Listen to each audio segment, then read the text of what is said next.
Alright, hey, welcome everybody to a new reading series. We're going to be reading Parallax Error, part of the Parallax series by SpiralofDragon. I have here my reading buddy, Flippy. She's my current foster doggy. So, Flips, want to say hi to the people? You looking at my can of soda? I should have also opened this by saying that this is a MURDERBOT series. If you haven't read the MURDERBOT diaries, this will still be enjoyable, but I highly recommend you listen or read the MURDERBOT diaries. The audiobooks are excellent. Highly recommend. You can get so many chores done while you're listening to audiobooks. If I put you on the ground, are you gonna start barking at me? What's Ace's voice? I was reading this normal, but I think Tara will be my normal voice. The hell is Ace's voice? I am so tempted to give Asa an Irish accent because the picture at the end, Asa has the same haircut as Jacksepticeye. So the two are one and the same in my mind. Except Asa is black and also half robot. Little different. Well, you know, not 100% sure. Could also be Jacksepticeye is also black and half robot and just using a very convincing filter.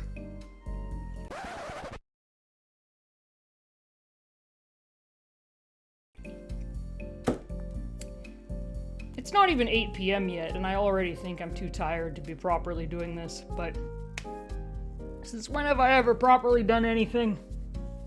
Big thank you to the author for letting me dub this fic. They did, in fact, give me permission to add some commentary. Their mistake.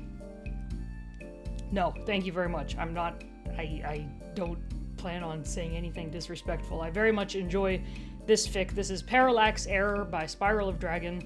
This is the first of two so far in the Parallax series.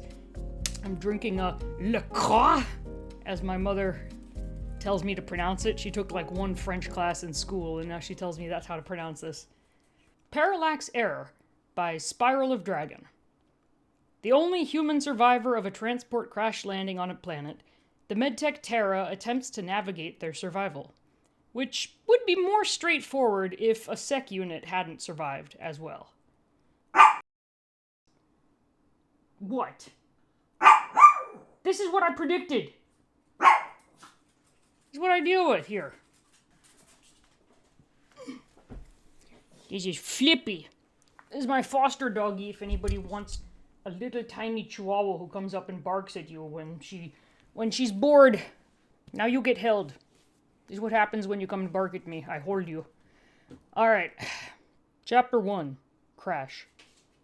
Parallax Error. The error or displacement caused in the apparent position of the object due to the viewing angle that is other than the angle that is perpendicular to the object. Clear Sky Sec Unit 782. Log excerpt. Status: aboard Kazar 27 class transport, designation A35R8. I opened my spreadsheet and added another note to CAD's column. If the spreadsheet was a competition, he'd be winning, hands down. I only wished that I could properly name the spreadsheet, but with the Governor module, I was stuck with the working title of Extra Operational Tasks. Today's extra operational task was to closely guard the latest target of CAD's power fantasies. Really, the medtech didn't belong in the transport bridge at all. I technically wasn't supposed to be on the bridge either, or even awake and out of my transport box. But CAD had the authority to override that directive. According to their file, this particular medtech, augmented human, feed name Terra, pronouns they, them, was new to the Clear Sky Colony program. They were also clearly very uncomfortable around me. "Don't worry," CAD said. "The unit will make sure you stay perfectly safe." "Great," Terra said unconvincingly. shouldn't I be... You can do your usual tasks later, Cad cajoled them. It's not every day you get to watch a planetary landing from the ship bridge. But do I really need that to guard me? Tara asked, making an aborted gesture at me. My threat assessment spiked. Not that there was anything I could do about it. Cad enjoyed people being afraid of me and demonstrating his power over me. He didn't disappoint. Oh, it can't harm you, even if you directly antagonize it. See? He drew his weapon and, without even really bothering to aim, shot me in the shoulder. Tara gave a startled little squeak, shuffling even further from me. I'd had just enough time to turn down my pain sensors and didn't even flinch. I couldn't do anything about Cad having power over me, but I didn't have to give him the satisfaction of seeing that he'd caused me pain. Cad, the captain called. Cad, the captain called. Enough with that. The repairs on the unit are coming out of your paycheck. Oh, I get paid well enough to have a little fun now and again, Cad said cheerfully. He strode off with maximum pomposity to exude his authority unnecessarily elsewhere on the bridge. Tara gave me a nervous sidelong look and huddled more into the chair they'd been directed to. It wasn't exactly an unusual reaction to me, so I ignored it. I added another note to Cad's column and closed my spreadsheet. That done, I devoted myself to thinking about... Go away, Windows Update. Swear to God. Don't have time for your shit now. That done, I devoted myself to thinking about as little as possible while staring off into space as the standard sounds of the bridge hummed around me. I could feel fluids leaking from my shoulder inside my armor, so that was annoying. 26.83 minutes later, I was brought abruptly out of my stupor by a violent vibration running through the ship. A brief check of the alerts showed me that as we were descending into the planetary atmosphere, one of the engines had ingested some form of large flying fauna, overloaded, and then exploded, like a big starship Titanic hitting the iceberg in the middle of the sky, blowing a hole in the starboard hull. We were still high enough in the atmosphere that the decompression had sucked out about half a dozen engineers out of the transport. With disaster imminent, the bot pilot launched a distress beacon back to clear sky.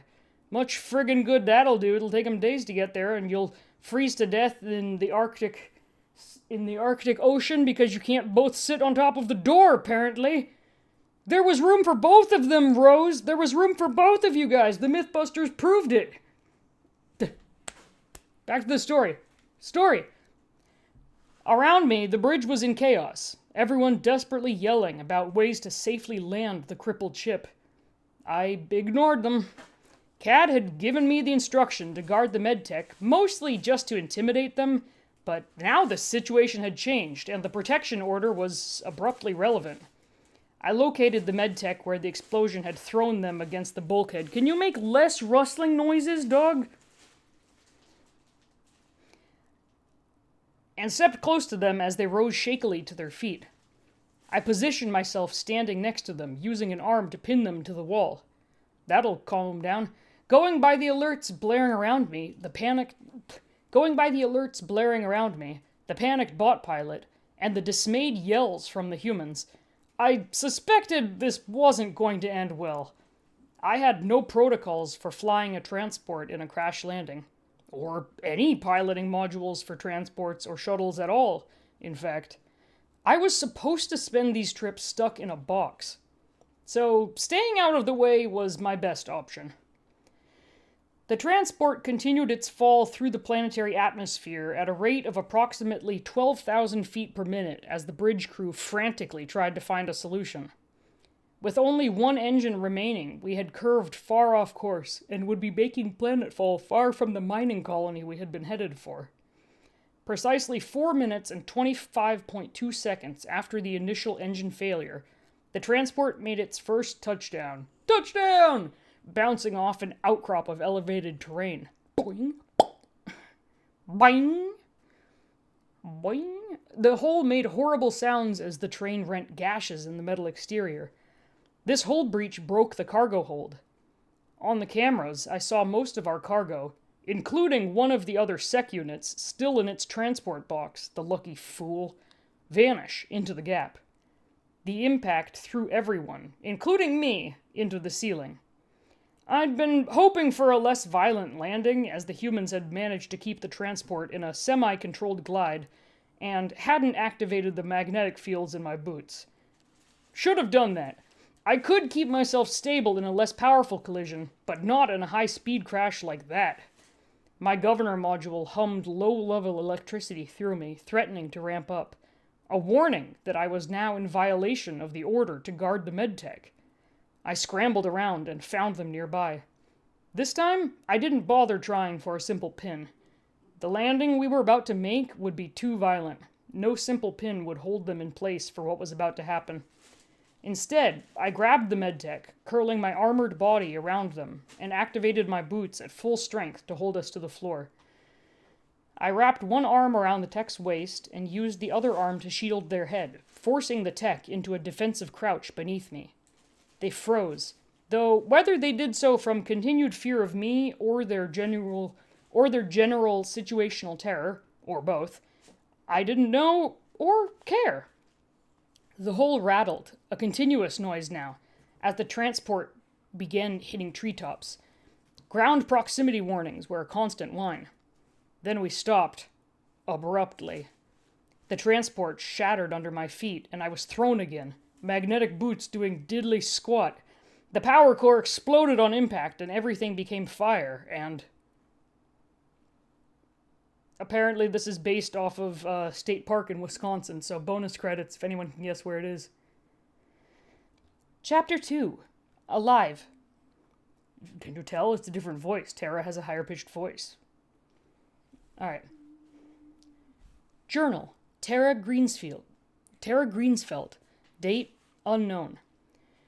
Today is further confirmation that the universe hates me. I woke up to pain. It took a long moment to orient myself to my surroundings, because really, I was surprised to be awake at all. I was trapped in some kind of hold, curled in a ball, my upper body held immobile against... Oh, right. Fucking hell. I was still being held by the fucking sec unit. I immediately began flailing, struggling to get free of the monster machine's iron grip.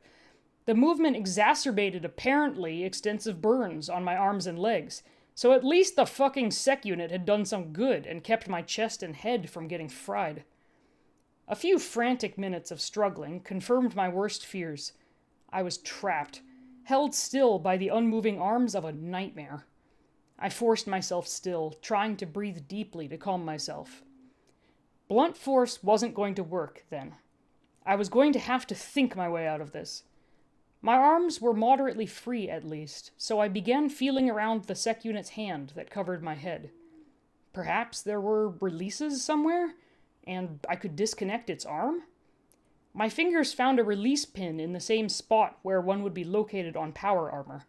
I'd had to get injured people out of powered armor enough times to have some idea of what I was doing, and I pressed it triumphantly.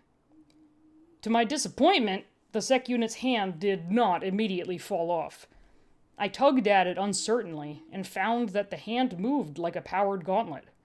Possibly the release had only been on the exoskeleton, or whatever sec units had, and there was an underlying structure it slid over. I didn't care. I yanked the gauntlet off. Correction. I hadn't cared. With the gauntlet removed, I had just enough leeway to turn my head, and I found myself staring at an entirely too human hand. It was brown-skinned with long, slender fingers. What the fuck? Academically, I'd known that sec units had organic tissue. I'd read up a little on sec units. Best to understand a little about the monsters literally watching your every move, but had mostly been interested in their coding and commands. I'd assumed that the organic tissue was limited to some neurons shoved into a processor somewhere. I hadn't expected hands. The sec unit's skin, why did it have skin, was slightly warm against my face, and I thought I could even feel a pulse. Did it have a heart, too? I shoved the thought away. It didn't matter, really. I still needed to get free. The sec unit's other gauntlet detached easily enough, and I moved on to the armor bracers. These were more complicated than standard power armors. Flippy! Oh my god. Flippy! May I remind you that you came and barked at me, huh? These were more complicated than standard power armor, as this armor needed to accommodate the sec unit's fucking built-in weapons, but it still didn't take me long to figure out how to crack the bracers along the seam and pull them off. The sec unit's arm underneath was only partially flesh, thankfully, and the rest of its forearm was taken up by the onboard energy weapon and metal support bands. With those bits of armor out of the way, I finally managed to get enough room to wiggle loose of the sec unit. Now free of my prison, I was free to look around, and what I saw wasn't great. The ship had finally come to a halt when it collided with a cliff and fragmented, condensing most of the debris field against the cliff. I could see supplies, gear, and mangled bodies in the wreckage around me.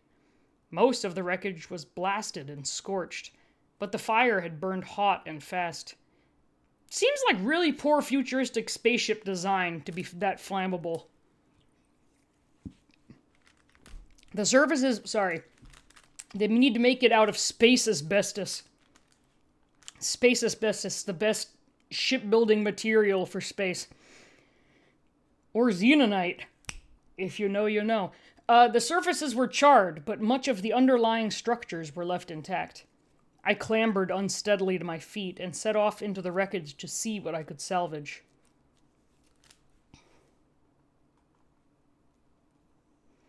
An hour or so later, I sat defeated in what remained of the med bay. I had yet to find any other human survivors. I'd found one of the other sec units. We'd had 3, and I wasn't sure where the last one was, and that made me nervous, near the ship's incinerated power core. I'd been able to identify it as a sec unit only by what remained of its armor and its mechanical skeleton. Most of the human bodies had either been burned unrecognizably or torn apart by shrapnel. I'd seen scenes this bad before, but I still had to vomit up what little was in my stomach. The shock was still too fresh for me to cry, but I was sure that would happen later. After that, I stopped looking too closely at anyone who was obviously dead. I was insanely lucky to have survived. It seemed that Cad had unwittingly saved my life by setting the sec unit to guard me. Even if he was actually just being a dick and trying to intimidate me into liking him. The best way to attract people. Somewhat more had survived in the way of supplies. I was currently packing a bag full of scattered medical supplies. I had treated my injuries already and eaten some rations I'd found in the remains of the galley. Perhaps I could pretend that this was sort of a personal grand adventure. Certainly, I was determined to think my way into not dying. There was too much equipment in the crash site for Clear Sky to just leave it, so they'd probably send a retrieval crew to collect whatever equipment could be salvaged, eventually. So, logically, I just had to survive until then. The bag full, I grabbed a surgical knife, got stiffly to my feet, and plodded back to where the sec unit lay. It was starting to look like the sec unit and I were the only crash survivors, which I didn't like one bit. If I was going to survive out here, I really didn't want to be in constant fear of it waking up and coming after me, and I intended to deal with that. I was fairly certain I could remove the processor core or some other critical component in a way that would look consistent with the crash. I plopped down next to the sec unit and considered it more seriously. The armor on its back and the back of its helmet was charred and pocked with heat marks where it had melted. The armor had probably fused with whatever its back was made of, while the curled posture it had adopted around me had mostly protected its front. In contrast with the shiny carapace of black armor, the bare forearms and hands, those so human hands, still locked in position where they had protected me, seemed oddly vulnerable. I wondered how much other organic tissue it had. If it had hands, did it have a face as well? I leaned down and felt around the base of its helmet for the armor release. The head seemed like a good place to start looking for a processing core. I hoped that the featureless helmet and sensors was all it had for a head, like the human form bots had. Then I found the release, and that hope promptly shriveled and died. Its face had the same brown skin as its hands. It had dark hair, sheared short, slim, dark brows, and startlingly long eyelashes. Blood trickled from its pronounced nose and from damage to the back of its head. I stared and wondered what had possessed the Corporation Rim to make sec units, the monsters of people's nightmares, demons of television action dramas and horror movies, look so very human. The only inorganic parts visible on its head were where the flesh had burned away to reveal a metal skull and a data port on its neck. Finally, I tore my gaze away from its face and grabbed my scalpel. I raised the knife to the back of its neck by the data port, fingers shaking. I had to do this. Had to disable or destroy this thing before it woke up and killed me. Nope. I couldn't do it. With a groan, I dropped the knife and buried my face in my hands. It looked so human, and while I hated it and all the violence and corporate control it represented, I couldn't bring myself to kill it. Mission fucking accomplished, Clear Sky. You made the fucking monster look too human for me to kill. Instead, I left the knife where I dropped it and got up, shouldering my bag of medical supplies and rations. It had been a few hours since I'd woken now, and the sun was starting to set. In addition, clouds gathered in the sky as well, threatening rain or some other kind of planetary weather, and I figured it was time to seek shelter. Call me paranoid or superstitious or just practical, but I didn't much like the idea of sleeping out here in the open among the wreckage with the dead. So I left the sec unit where it lay and went hunting along the bluff the ship had crashed against for a good place to hole up for the night. I didn't need to go far, fortunately, before I found a shallow cave that would serve me well. Alright, so, FYI, y'all, Terra's got elf ears. Check it out, so cool. If I went for an ear modification, I think I'd choose some really weird shape instead. Maybe like a heart-shaped ear, or ear with 2 points. Something that people would ask me why the hell I chose it, pretty much. It's just the rule. But Terra's augments include prosthetic elf ears, because the author fucking can. Alright, back to my attempt at a depressed robo-human construct voice. Chapter 3. Survivor. Warning, by the way, there's some suicidal ideation, so skip this if trigger, you know. Clear Sky Sec Unit, 782, log excerpt. Kazar, 27, class transport. Designation A35R8, wreckage on planet. Designation 5, star system, Alpha 734B. Force shutdown. Restart. Force shutdown. Restart. Failure, retry.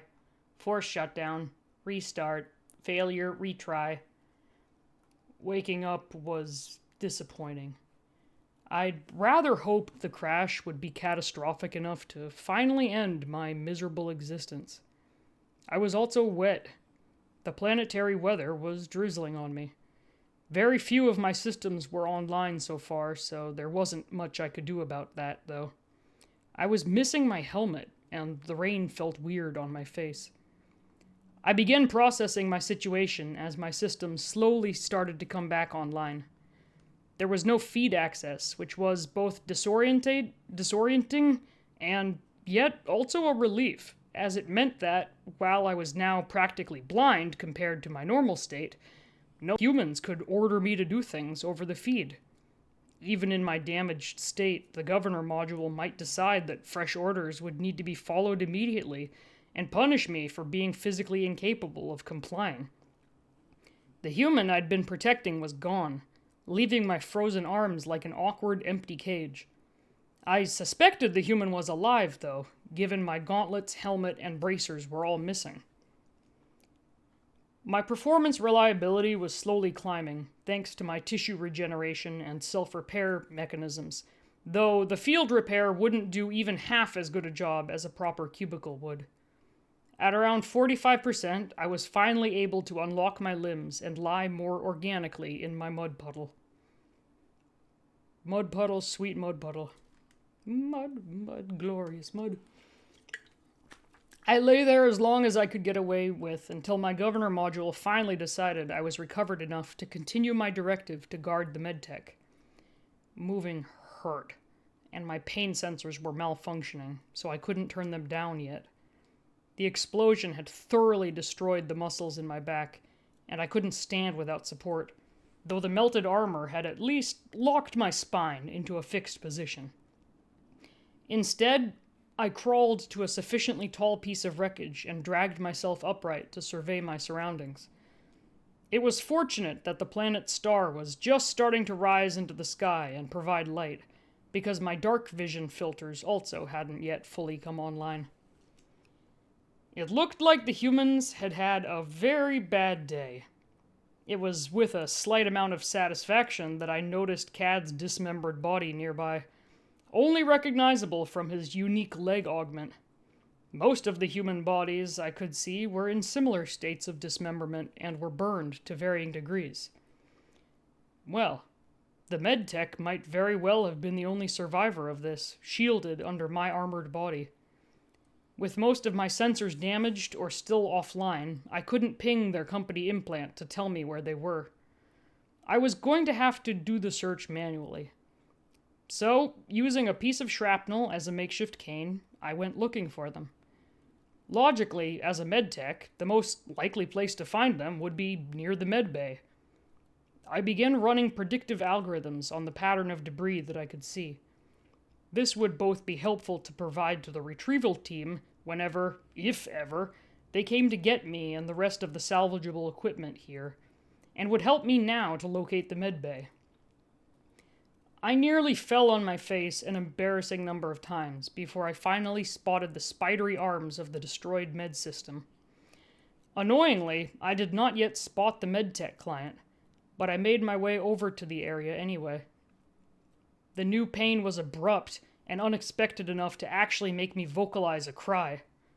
Ah! A warning flashed in my vision that I was now in violation of my governor module's distance limit, and I had 15 seconds to get in range of a client before my governor module destroyed me. I lost my grip on my makeshift cane and fell backwards with a gasp. I lay in the mud, rain splattering my face, for a long moment, my organics tingling painfully in the aftershock of the governor's punishment. My fall had apparently put me just back in range of a client, which at least gave me a rough sense of which direction the client was in. The discovery of the edge of my distance limit was a tempting possibility. It would be so easy to just cross that line again. Let the governor fry my brain. Be done with this miserable existence.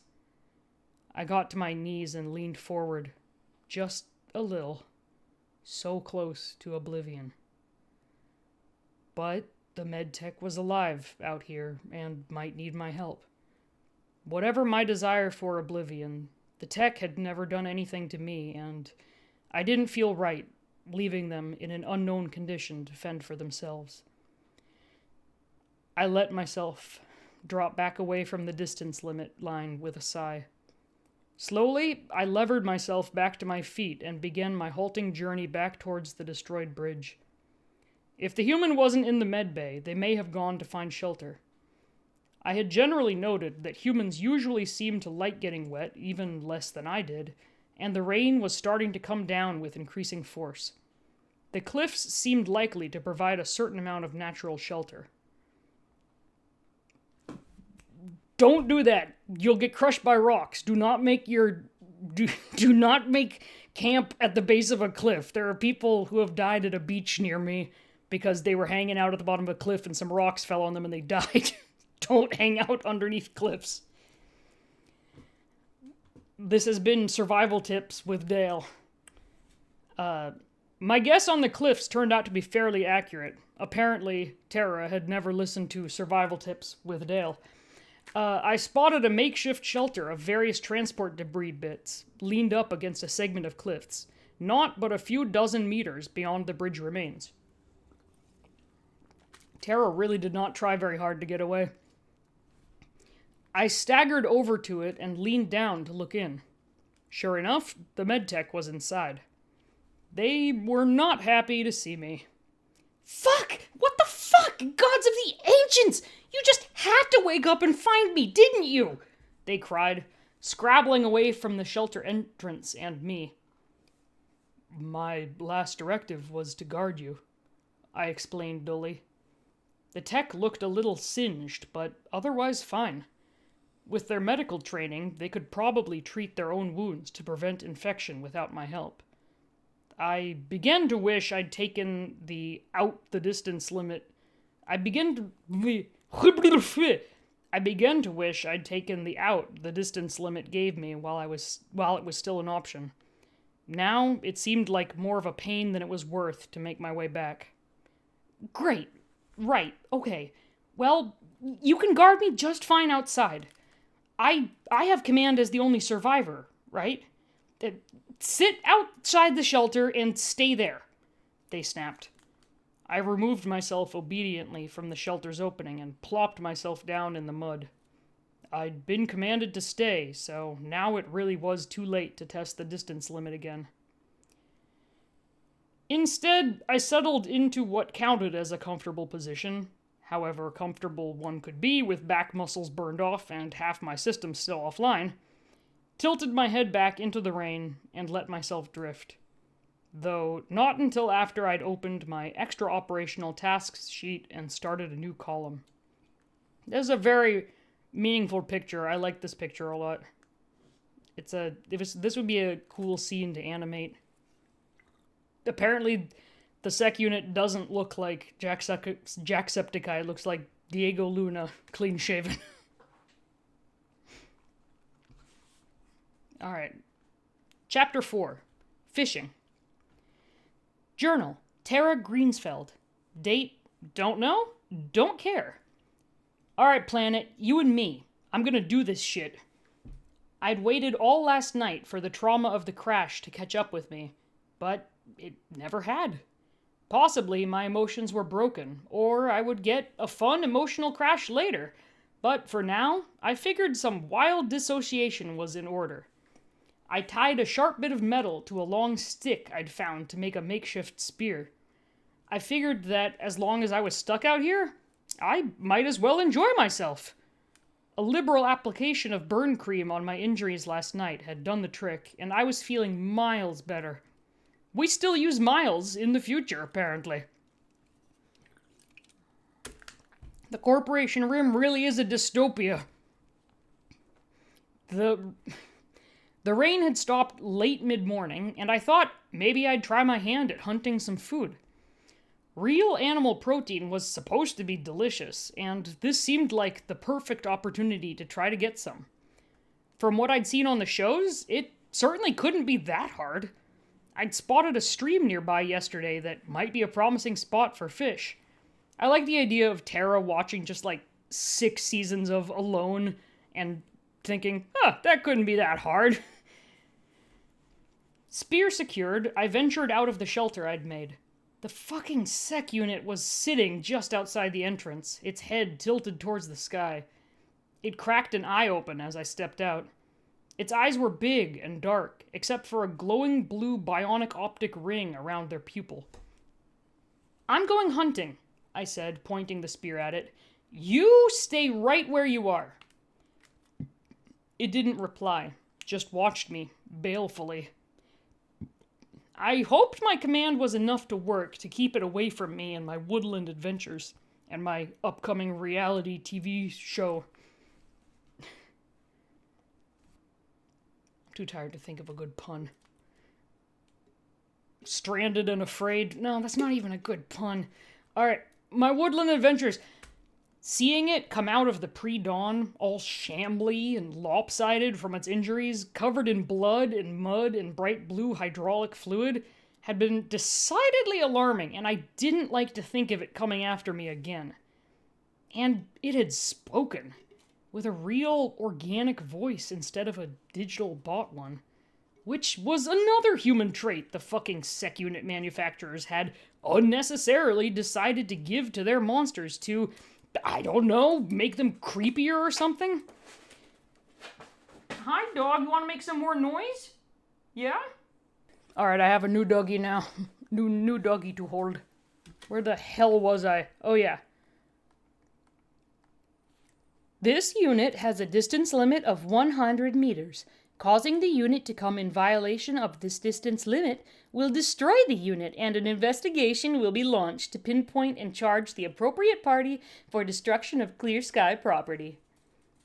I whipped around to stare at the sec unit.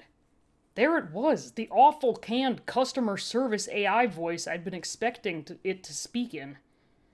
I'll keep that in mind, I stammered. Even after the crash, Clear Sky probably would decide to charge me for destroying the unit with its governor module, as that kind of damage would be clearly unconnected to the crash. I could probably work my whole life and never earn enough to cover an expense like that. Whatever. I shouldered my spear and scurried away. The stream wasn't far. It was a lovely little brook with high muddy banks of reeds and a scattering of rocks. I danced across the rocks to a point near the middle of the stream, softly singing as I went. Up, all you young sailor men, listen to me, I will sing you a song of the fish in the sea. Come all ye sailor folk, listen to me, I will sing you a song of the fish in the sea. You know what, we're gonna say that canonically Tara just doesn't remember how to sing that song very well, and we're gonna move on. The water was crystal clear and only a few feet deep. Sure enough, I could see silvery fish darting among crimson strands of river flora. I targeted a sufficiently large one, aimed, and jabbed. I missed it, completely, of course. I also slipped and abruptly ended up in the stream, splashing frantically to get back onto my rocky perch. My spear was gone, probably floating away down the stream. I sat on the rock and glared down at the fish.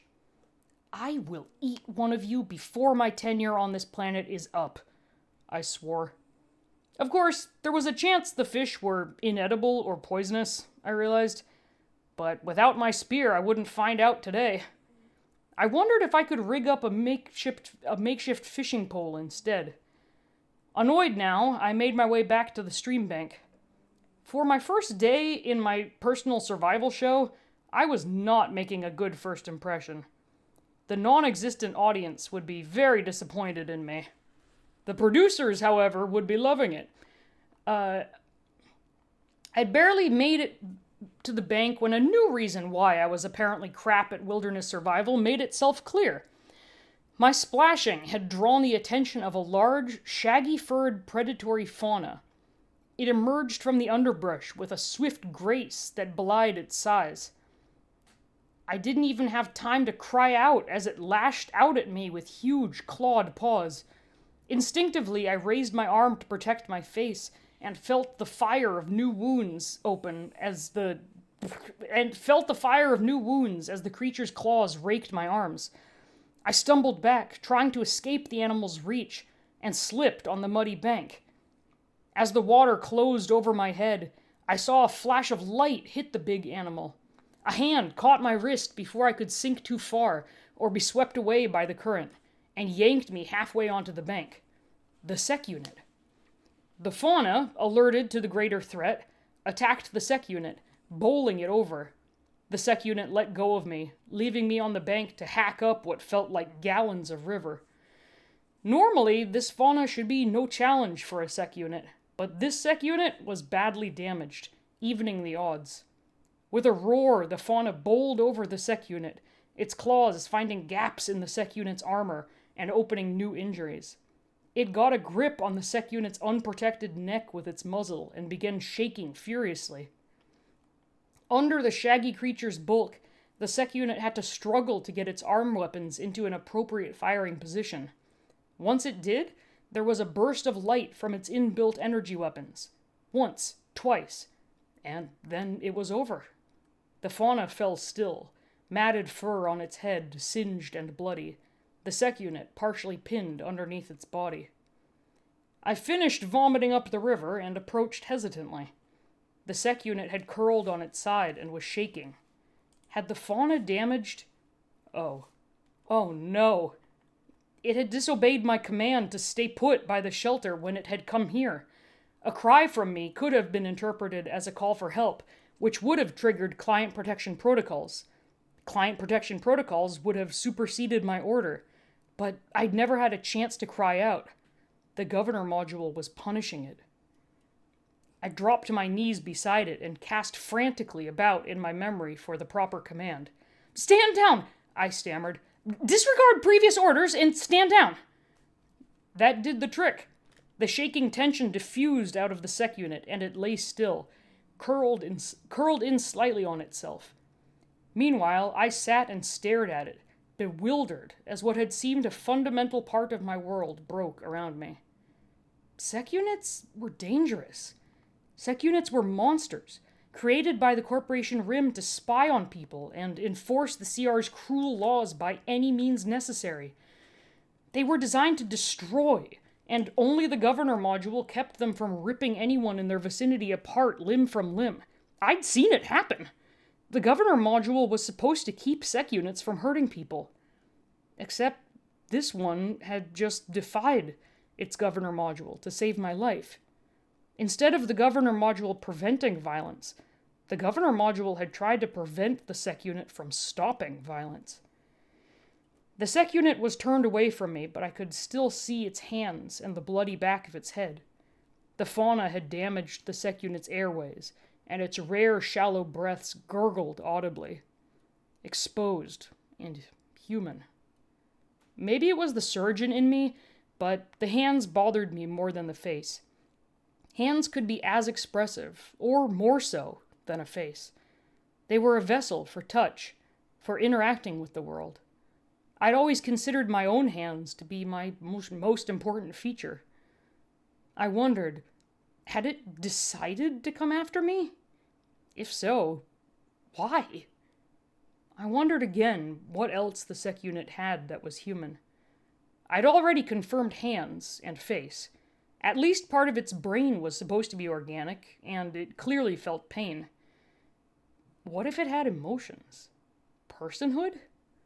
What was I supposed to do now?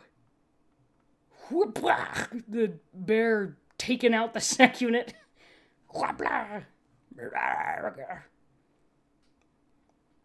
It's a grizzly bear, apparently. Alright.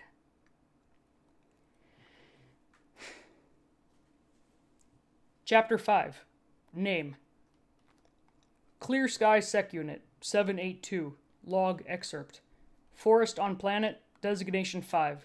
Star System Alpha, 734b. I was hovering on the edge of another shutdown, which was fine. I'd welcome some time offline right about now. The human had gone quiet after nullifying their previous order, so I drafted a report on the large fauna in an attempt to distract myself from the pain. According to my existing data modules, it was most similar to something called a grizzly bear. The Governor module had not been gentle, and I'd exacerbated my existing injuries on the trip here. But at least the human was still alive. "How did you know to come?" the human asked, their voice thin and shaky. My systems flagged that they might be in shock. Not that I could do anything about that, but I had been asked a direct question, and I had to respond.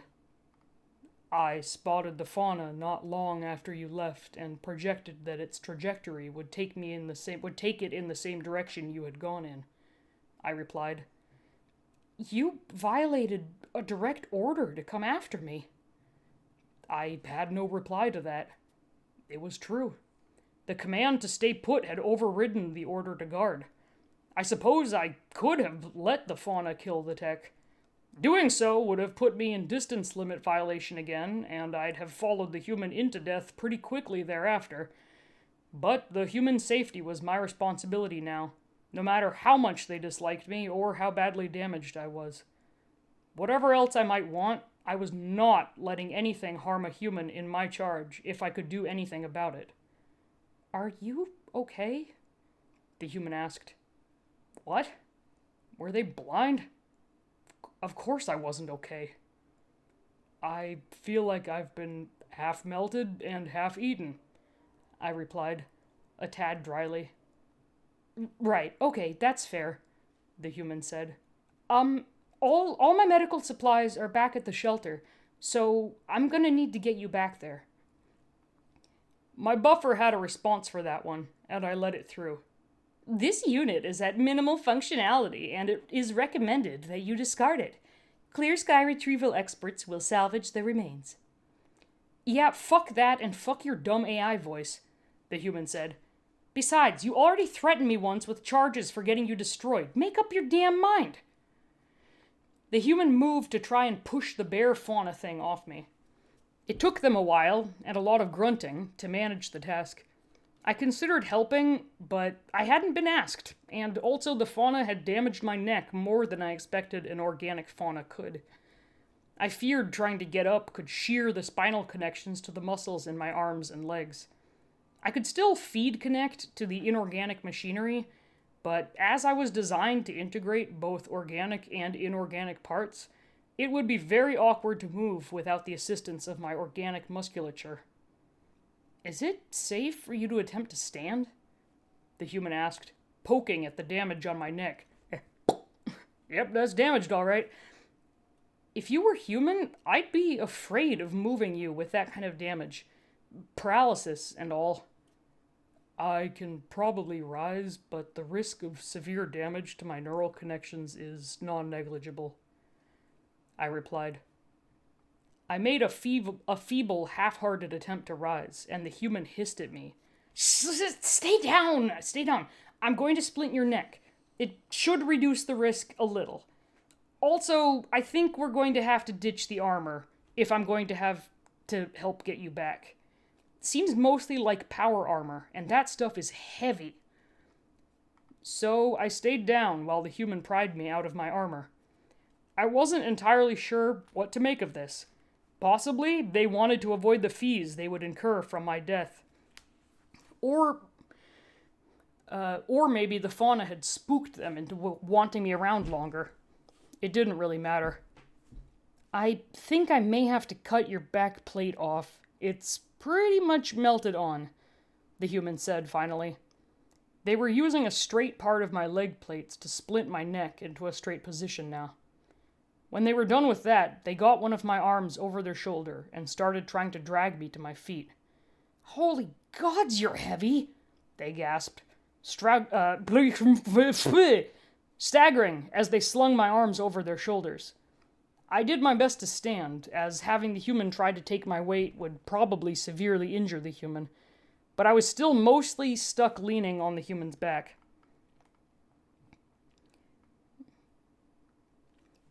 It is not reasonable for you to carry me alone, I said.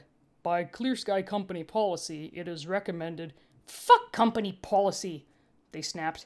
I've gotten this far into rescuing you, and I'm not leaving you behind now. They began staggering ponderously back in the direction of the shelter, and I did my best not to trip and drop my full weight on them. We made it a few dozen feet before the human had to lean me against a tree to rest, panting with exertion. So, tell me, they said, you have a face, hands, lungs, pain? What other human shit did they give you? Do you have a heart? My circulatory system is managed inorganically, I replied. Alright, so that's one difference, if not much of one, they said. I eyed them, not much liking the direction this was taking.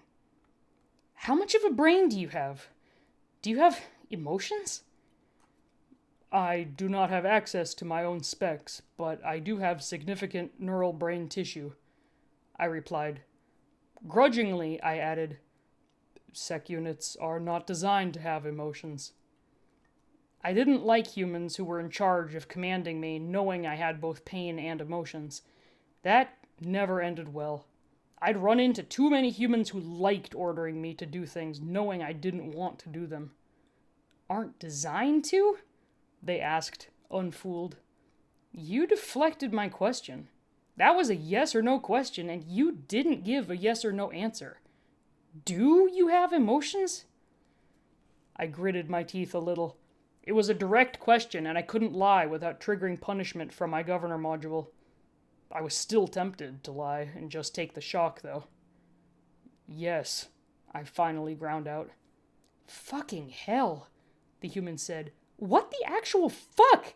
Why would they do that? Seriously, I'm starting to question if there are any real differences between sec units and humans.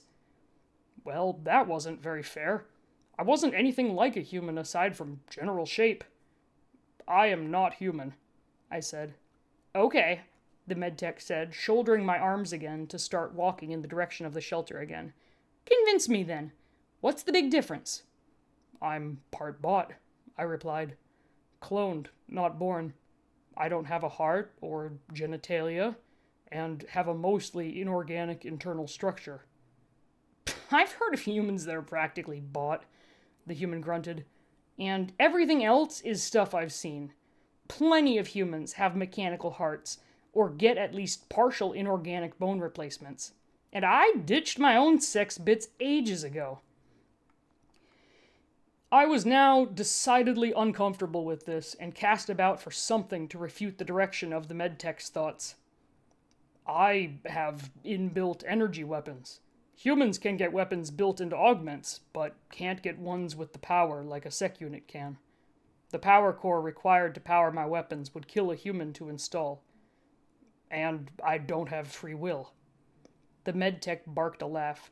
The bit about the weapons is fair, but you've been working for Clear Sky for how long, and you still think humans have free will? They asked. I've had almost every aspect of my life decided since I was born. And before you bring up the governor module, I've seen humans with implants that will do almost the same thing. I was activated by Clear Sky approximately 140,000 hours ago, and immediately placed on duty post-calibration. And I don't want to be human, I objected. I was flustered, and the statement came out with just a little too much heat. The governor module decided I was being rude and delivered a brief but sharp shock pulse. I couldn't quite hide my flinch, especially with my pain sensor still on the fritz, and while literally leaning on the human's back. They gave me a sober look. I suppose I can't argue with that, they said quietly, and finally drifted into blessed silence. We'd come through the trees, and the shelter was visible not too far ahead. The human dumped me inside with as much gentleness as their exhausted and damaged body could manage, and sprawled next to me for a long minute, catching their breath. When they'd recovered sufficiently, they retrieved their bag of medical supplies and began disinfecting and bandaging their injured arm. Pity I didn't actually catch one of the fish, they said when they were done, unwrapping a ration bar. These things are disgusting. I wonder if that big fauna you killed is edible. They eyed me as they ate. Alright, I'm going to do my best here, but I didn't grab the kind of tools you really need to work on augments. I'm going to have to assume that you're at least similar to human augments? They sighed. Alright, let's see what I can do then. For all my preference to not be here at all, if I was going to be trapped here, I might as well be working properly. So I didn't object as the human began treating my injuries. They started with my neck. reinforcing it and applying wound sealant before moving on to other relatively minor injuries. They stopped at my shoulder. "Oh, shit. I forgot Cad shot you," they growled, fetching tweezers from their bag. "Does that kind of shit happen often?" "Being shot by Clear Sky personnel accounts for roughly 43% of my recorded gunshot wounds," I replied flatly. "That's disgusting," the human said. They were digging around in my shoulder with the tweezers now, fishing out the bullet. When they pulled the bullet free, they tossed it aside and frowned at me. "I need to turn you over. Time to see if I can do anything about your back. It's probably going to hurt a lot. Do you have a name?" The question took me by surprise, though given the conversation on the way here, maybe it shouldn't have. The answer was simple enough, though. No. "Okay, what can I call you then?" the human asked, trying to gently roll me over. I flopped myself over so that I was laying on my stomach, head on my arms. "Sec Unit," I replied. "I am not fucking calling you Sec Unit," the human snapped, turning to dig in their bag. "If you don't have a name, then you should pick one." What did I need a name for? It wasn't as though I was a person. Certainly I wasn't legally. But the human had demanded a name other than Sec Unit, and I was willing to bet that my number designation wouldn't cut it either. I looked around frantically for inspiration and spotted one of the bits of transport hull debris that the human had used to create their little shelter. A portion of the transport's designation was visible on the twisted metal and space asbestos. Normally, the big black painted letters under the Clear Sky logo, which was not included on the fragment of debris the human had chosen, would say KZAR 27-A35R8. Currently, the only part of the text that was visible was ASA. That would do. "You can call me Asa," I said. The human laughed, having spotted my source of inspiration.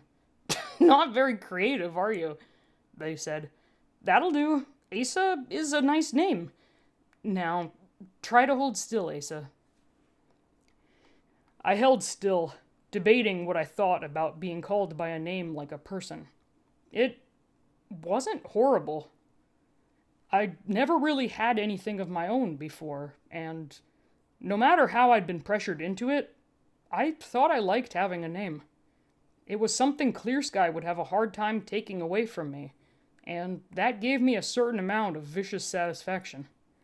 Then Tara wedged a knife under the armor melted to my back and began prying it away. My pain sensors spiked, and the involuntary shutdown I'd been hovering on the edge of ever since my fight with the fauna finally came for me. Here's Tara hauling Asa back to the shelter. I wonder if the microphone is picking up my dog's snoring noises. Chapter 6. Cooking. Date. Still don't know? Still don't care. Sorry. Journal. Journal. Tara Greensfeld. Date. Still don't know. Still don't care. It was raining again this morning, which didn't bother me in the least. The rain made a cheerful thunder on the metal of my makeshift shelter. Beneath the shelter, back in the shallow cave, Asa and I were moderately dry. I'd fetched some meat from the fauna, and it was currently roasting over a small campfire I'd bullied Asa into lighting with its energy weapons. After yesterday's debacle, I was trying my best not to give Asa orders, though I was certain I was missing some. Asa still lay sprawled on the floor of the cave in the same spot where I'd tried to patch it up last night. It seemed to heal and regenerate at a higher rate than humans, and many of the injuries had already sealed over, which was useful. Currently, it had its head turned away from me. "How long do you figure that critter meat's good for?" I asked, leaving off humming an old favorite song. "I still recommend you avoid eating the meat at all," Asa replied. It had a nice natural voice when I could get it to talk. "You already scanned it for toxins," I said, poking at the roasting stick.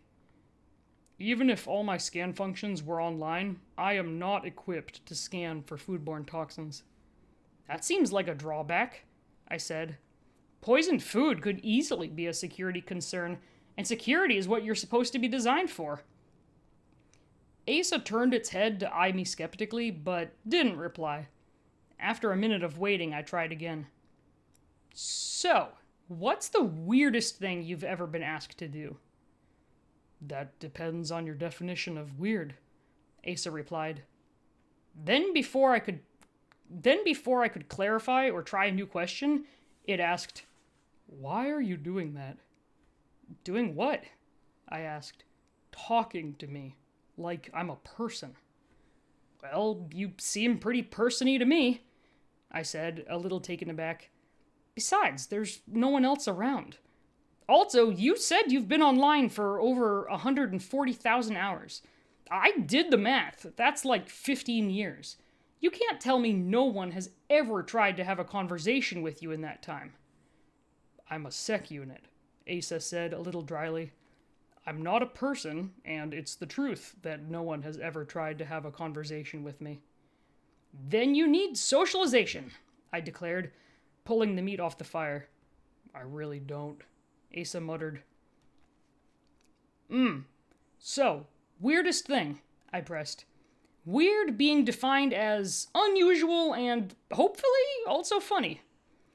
Being forced into a conversation with you is pretty weird, Asa said with just a touch of dryness.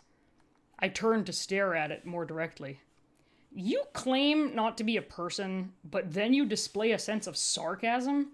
I grinned at Asa. Can sec units laugh? Asa looked pretty genuinely taken aback by that question. I don't know. It shifted uncomfortably, looked away, and changed the subject. How long will your food supply last? I'm calculating a minimum of 350 hours before Clear Sky sends a retrieval team. I grimaced. There's probably more rations at the crash site. I only really looked in the galley area, but there should be even more in the hold. I cautiously poked my skewer of meat to see if it was cool enough to eat. It wasn't. Hopefully, enough rations survived the rain. After what happened yesterday, I don't really like my chances of surviving off the land. So, I suppose you know all about me, I continued cheerfully. Been working for Clear Sky since I was 15, top of my class in medical training. I've been mostly doing work at the main station. I've been trying to save up to buy my sister out of a shitty mining contract, so when a higher paying position in the colony program opened up, I jumped on it. She's my only family, and mining contracts suck. But also, I thought maybe I'd see her at one of the mining colony installations. This is my first trip since being transferred to the colony program. I see it's going well, Asa said wryly. A little of a bumpy start, I'll agree, I said, grinning at the sec unit. Bumpy, literally. Asa frowned. We only bumped once on the way down, it said. Really? I asked. Felt like a lot more than that. Do you count hitting the aerial fauna as a bump? Asa asked. We hit terrain twice, and the second hit stopped the transport. 1 bump. That sounds more like 3 to me, I said. But I suppose bump isn't really a very technical word. I gave up on being patient and cut off a bit of meat, blowing on it to cool it before taking a bite. Delicious bear meat! Well, the rumors about real animal protein being delicious weren't a lie, I mumbled around my food. Do you want some? I don't eat, Asa replied. Also, that is disgusting, and don't blame me if you get sick. Oh, I'm sure I'll be fine. I'm sure it'll be fine, I said cheerfully. It was not fine. You are a heartless monster, I whimpered. I did warn you, Asa said. My getting sick had alarmed it into moving as far from me as it could get in the tiny cave, despite its still healing state. Its face was locked in a surprisingly eloquent expression of disgust. You are so goddamn lucky you can't get sick, I groaned. Not from food poisoning, at least. I wiped my mouth and considered Asa. I don't actually think it is food poisoning, I said. Or it might be, but humans on limited diets don't always tolerate new diet additions well. It's far more likely I'm just not used to digesting real meat. Humans are weird and fragile, Asa said. I didn't argue with that. Partially because it was right, and partially because I was busy being sick again. The ration supplies you bagged will only last 3 days based on standard recommended human nutritional intake, it added. Please don't talk to me about eating right now, I said weakly. After a long minute, I added, We'll want to raid the crash site again anyways. I want to see if I can find some tools for augment repair. See if I can patch up some of your mechanical damage. Parts of the crash site are outside my distance limit range, Asa warned. Are you going to be able to walk to come with me? I asked. The muscles on my back are beginning to regenerate, Asa replied. I can manage. Good, I muttered. I felt another wave of nausea coming on. Now, if you'll excuse me, I think I'm gonna suffer in silence for a while. There's a disgusted-looking Asa. Ew. Asa has made me talk to them to the extra operational tasks spreadsheet. Also, if Asa was allowed to correctly name that spreadsheet, it would be called Bullshit the Humans Made Me Do.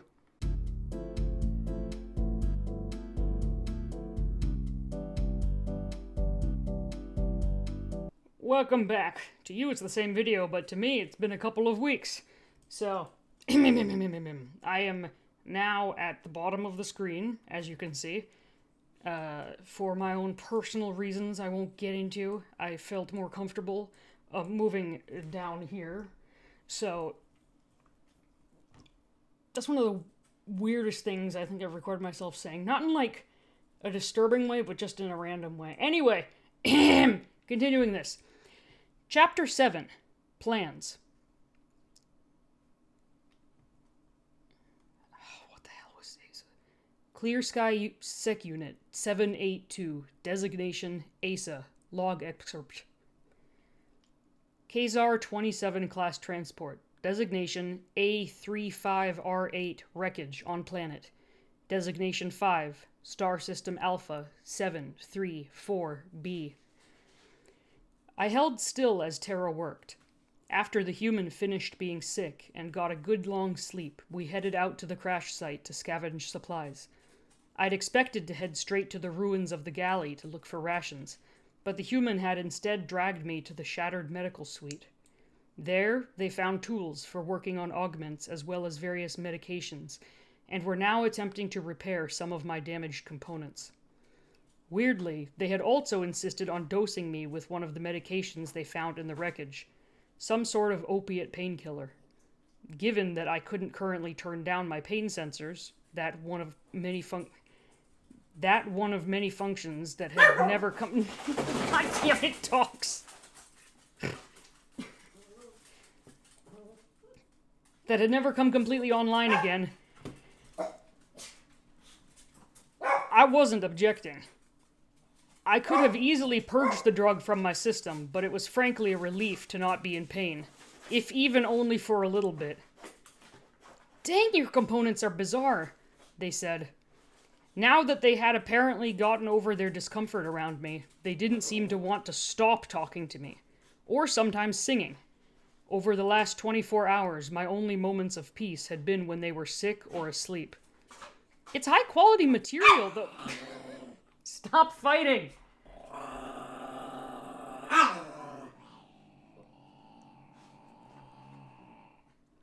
Work it out! You don't even have anything to fight over.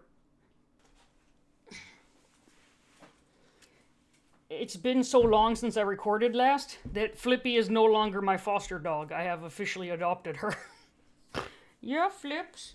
Yeah, you get held now because you get held. That's what happens when you start picking fights with the other doggies. No! Flips! Flip! No! Shh! No! You're being a jerk. You're being a jerk. You get stuck in air jail because you're picking fights with the other dogs. Alright? You have to sit here and listen to me read this fanfic. It's high quality material, though. Some kind of nanotech? It took me a moment to realize that they were hoping for me to answer the question. It had been indirect enough that my governor hadn't flagged it. I have no idea, I replied. Sec units aren't given access to their design manuals. That seems silly, the human said. They adjusted something that made my back muscles abruptly seize up. Oh, sorry, they gasped. See, this would be far easier if you could tell me what I need to do. Is that better? They made another tweak, and my muscles relaxed. I rolled my shoulders experimentally. It is better than it was before you began repairs, I admitted. Well, that's good then, they said. They applied a final layer of burn cream, wound sealant, and bandages to my back. When done, they shoved their tools in the bag they'd brought with them from the shelter and began poking around, scavenging more supplies. Sorry I'm not as competent as a proper sec unit tech. You're gentler than any sec unit tech I've met, I said. I wasn't sure why I'd admitted that. It wasn't as though I needed the human to feel bad for me. But it was also true. Tara frowned. You said they never use painkillers on you either. That's pretty cruel, it seems to me. You clearly feel pain. Usually I can turn down my pain sensitivity, I said. But I'm mechanically damaged enough that that doesn't seem to be an option right now. Well, we'll just have to get you off this planet and fix up properly, Tara said cheerfully. Apparently satisfied with their scavenging, they turned to me. Shall we see what's left in the galley? They asked. In response, I cautiously levered myself to my feet. My back muscles seemed to be working a little more smoothly after whatever tweaks the medtech had done, and I was able to stand fully and stably upright for the first time since the crash. Huh. I followed Tara as they picked their way through the debris, carefully avoiding any bodies. Some kind of fauna had been here since my last trek through the wreckage to do some scavenging of its own. Tara had nearly been sick again when they realized several of the bodies scattered around were now partially eaten. We reached the remains of the galley, and Tara immediately started to work on digging around and prying open badly mangled cabinets. I considered their work with a frown. As I didn't usually have to deal with how humans got their nutrition, unless they tried to steal it, it was only just beginning to occur to me that most of the rations supplied for trips on transports came out of recycler systems and weren't kept in their finished packaged forms. And anything in a finished but unpackaged form would have been destroyed by the rain. When Tara finally dropped back in a crouch to forlornly consider the galley remains, my suspicions were confirmed. I think I got most of the usable supplies last time I was here, they said. Do you think there would be any rations stored in the hold? For the colony or something? The hold blew out early in our descent, I replied. We lost part of the supplies in high atmosphere, and the rest when we made first contact from the terrain. Tara was silent for a long moment. Finally, they said, I've never cried over fucking ship rations before. Please don't start now, I muttered. I'm going to die out here, aren't I? They whispered. Do you have any ideas? Maybe one idea, I replied. They looked up at me with new hope. Oh, thank goodness. It involves walking. A lot of walking. They flopped back against a ruined cabinet with a long groan. Nope. I'm gonna die. There's Tara fixing up Asa's back. Let me just fix up your back right here. Oh, thank you for giving me the painkillers. Otherwise, this would really fucking hurt. Yeah, I know. Opiates are the shit, aren't they? Hell yeah, opiates for the win. Chapter 8. Chapter 8 songs. Journal. Tara Greensfeld. Date. Look, why am I even bothering with a date section anymore? The universe may hate me, but at least the sec unit I was trapped with was pretty okay, and it hadn't yet rained on our journey. The weather had turned crisp, and the planetary flora was displaying increasingly brilliant and interesting colors as we went. Asa had calmly debated me out of my funk after discovering the lack of rations in the wreck of the transport, and we were now hiking on a cross-country trip to go find the debris from the ship hold. Both of us had bags of scavenged supplies from the wreck. After the first bit of hiking, I decided to look at this as an exciting adventure, possibly like one of the character and teamwork-building heroic journeys from my fantasy novels. "Can you sing?" I asked. "I like to sing, and it passes the time. Good for long walks." "I've never tried," Asa said. "Well, can you speak languages that require pitch?" "Yes." "Then you can probably sing." I grinned at it. "Here, this is a really old song my first mom used to sing to me. It should be pretty easy." I tried not to think of what my mom would have thought of me trying to teach a monster of corporate control how to sing. About how a sec unit... I shoved the thoughts away and sang. Okay, I debated if I was going to look up how to actually sing this song and decided it would be funnier if I just try to guess what tune it is and sing it, improv a little tune on the spot. All right. "Alas, my love, you do me wrong to cast me off discourteously, and I have loved you oh so long, delighting in your company.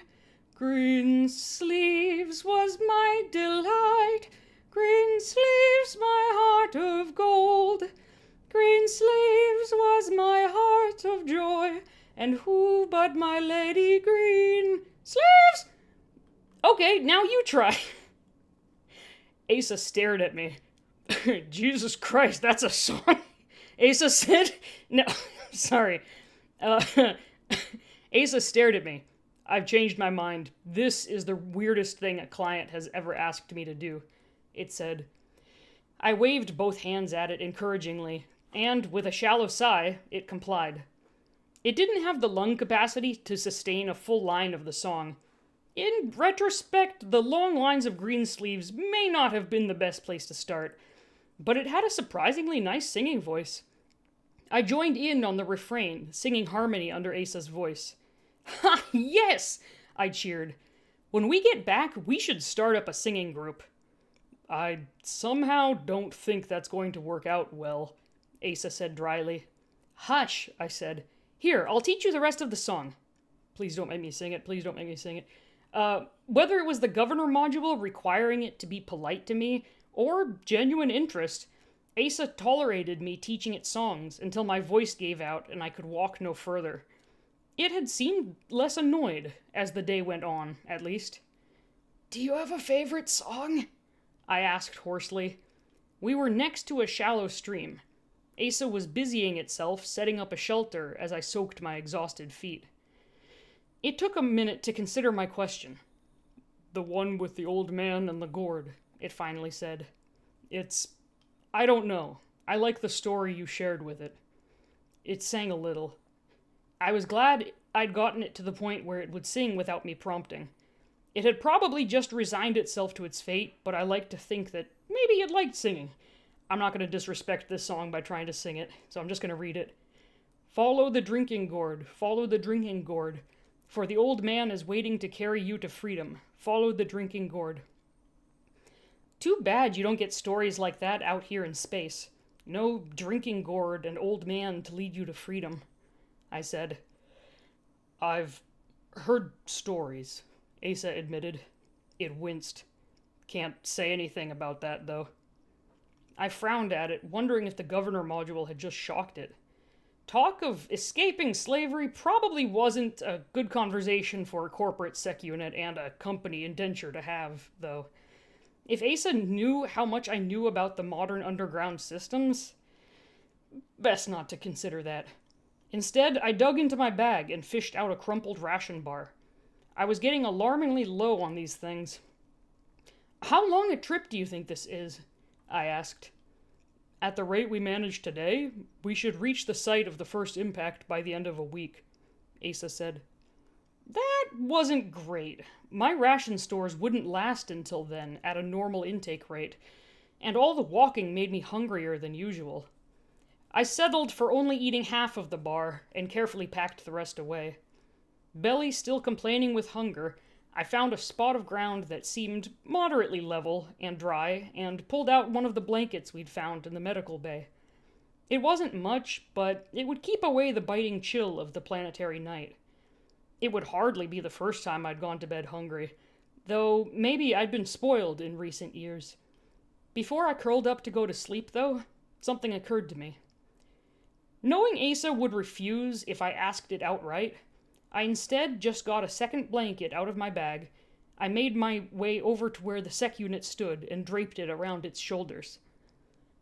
You don't have to stand all night if you don't want to, I said. And you definitely shouldn't worry about getting cold.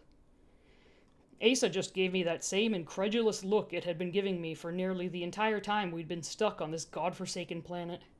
It remained standing, though it did shrug the blanket up higher on its shoulders, so that it would lie there better. I gave it a tired smile and went to curl myself up on my own blanket.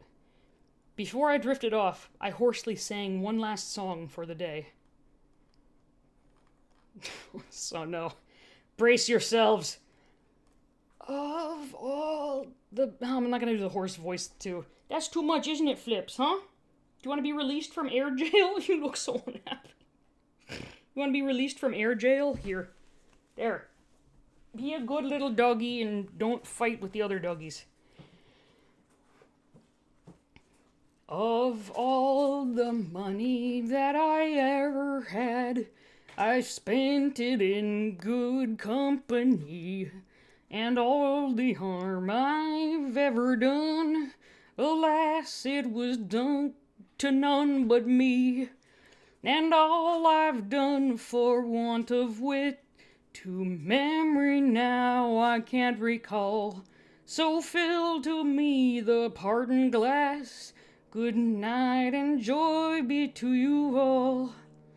So fill to me the pardon glass, and drink a health whate'er befalls, then gently rise and softly call, good night and joy be to you all. I don't know why I put a drawl on that suddenly. Feels right. Later, when I was nearly asleep, like a half-dream, I heard Asa softly repeat the song. There's Tara enjoying Asa singing. Very cute. Very cute. This is a post-chapter note. Asa initially added singing weird songs with lyrics about dumb human emotions to extra operational tasks spreadsheet, but scrapped the line because actually singing isn't terrible. Also, adventures in giving sec units blankets. Chapter 9, Travel. Clear Sky Sec Unit, 782, designation Asa. Log excerpt. Planet. Designation 5. Star System Alpha 734b. By the fourth day of hiking, the human was no longer functional. They'd gone all stiff from muscle soreness in the way of humans who weren't used to extended exertion. Compounded by the lack of food and reliable access to clean water, I was now stuck carrying them. Tara had objected vociferously to being carried, but at least had managed to not give me a direct command not to carry them. With Tara on my back, we were making much better time. The forest wasn't too terribly dense, and the ground was level, so I had settled into a steady, loping jog. This also meant the human didn't need to try to walk in the mud from yesterday's rain. The slipping hazard, combined with the human's general dislike of being cold and wet, made it a good thing that we were now traveling on the power of my much surer feet. Possibly we'd even reach the site of the hold blowout today. Based on the destruction to the treetops, I was confident we were on the correct path. You know, Tara started, I've read a lot of novels about people riding ground fauna, and a couple of really cool ones about riding flying fauna, but I don't think I've ever heard of anyone riding a sec unit. Do me a favor and don't advertise it, I said. I was getting used to being around Tara, and maybe that made me too relaxed.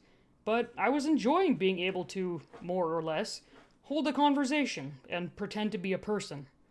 Even if only for a while, it was nice, if deeply strange, to speak and have someone else listen to me. Almost as nice as it was to not being in immediate danger of being shot at, or commanded to torture anyone. Kill/torture anyone. I was at risk of being eaten, maybe, but the fauna we'd seen so far didn't seem like anything my energy weapons couldn't handle. Tara laughed a light, friendly laugh. I liked when I could make them laugh like that, too. I wasn't used to liking things. Don't worry, they said softly. I'll keep that our secret. They burrowed their head into my shoulder and drifted into silence. After days of near-constant singing and talking, the silence was something I didn't like. I almost considered breaking the silence myself, afraid something was wrong. According to my education modules, the human wasn't yet at risk of starving to death, despite the reduced nutrition intake they were on, but dehydration and possible infection of their injuries were definitely threats. It took over an hour for them to break the silence again. You know, they said, I don't think I've fully processed the crash. I waited, unsure how to respond to that. I'm the only human survivor. Me. Just 'cause Cad was an asshole and made you guard me. No noble reason, just that stupid one. After a pause, they spoke again. It was my first colony trip. It shouldn't have happened. And I shouldn't have survived it. You should have saved someone else. Someone more important than me. The captain, maybe. If I wasn't up there on the bridge, you could have saved someone else. Well, this wouldn't do. I wondered why this was coming up now.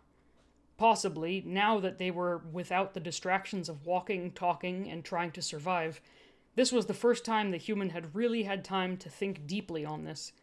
Probably the human needed proper trauma treatment. Also, probably, Clear Sky wouldn't bother offering it to them. Not for free, anyways. I was commanded to protect you, I said. I should have been in the hold when it blew open, I added. If I hadn't been told to guard you, there would have been no survivors at all. I hesitated before continuing. Technically, I was supposed to defend Clear Sky and its employees, particularly those employees with any rank, at all costs. But a little honesty shouldn't hurt too much. I'm glad I'm not trapped here with Cad. Weird talking and singing at me aside, you're more tolerable overall. The shock my governor module gave me for speaking ill of Cad, a ranked Clear Sky employee, was fortunately fairly mild, and I was able to mask it so Tara didn't notice. Tara made a muffled, soggy laughing noise and buried their face between my shoulder blades. They didn't say anything more, and without a med system to guide me, I had no idea what to say to them either. But their arms tightened around my shoulders. They made hiccupy crying noises for a while, the damp of tears soaking through the back of my ragged skin suit. Crying was healthy, I supposed, according to my potentially sketchy education modules anyways, but I missed the singing. We reached the site of the initial terrain impact as the sun was setting. The possibility of food and supplies did wonders to raise Tara's spirits. Their spirits rose even more when we found a bunch of scattered and mostly intact crates. As these crates hadn't been savaged by the violence and fire of the main crash, they were actually in much better shape than either of us had initially anticipated. I was packing ration bars that had been meant for the colonists into one of our bags while Tara wandered around, prying other crates open, when I heard them scream. I was there in a flash, energy weapons armed and ready to fire on whatever had made my human scream. Tara looked up at me, startled. It's not a threat. Not really, just startled me, they explained, gesturing at a crate that they had pried open. I stowed my arm weapons, eyeing the crate. I recognized it immediately, of course.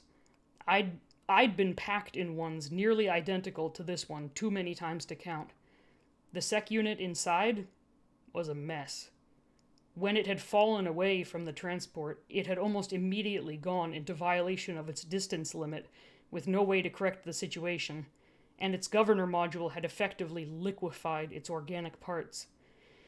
I supposed it was a startling sight for Terra, who must not have seen anything like it before. The mechanical skeleton, wires, and dead power core lay nestled in a precisely cut human-shaped cutout in the foam of the crate. Terra peered into the crate again, uncertainly. "What happened to it?" they asked. "Distance limit violation," I answered simply. "Governor module destroyed it." I turned away to continue scavenging rations and other supplies. I didn't want to see this.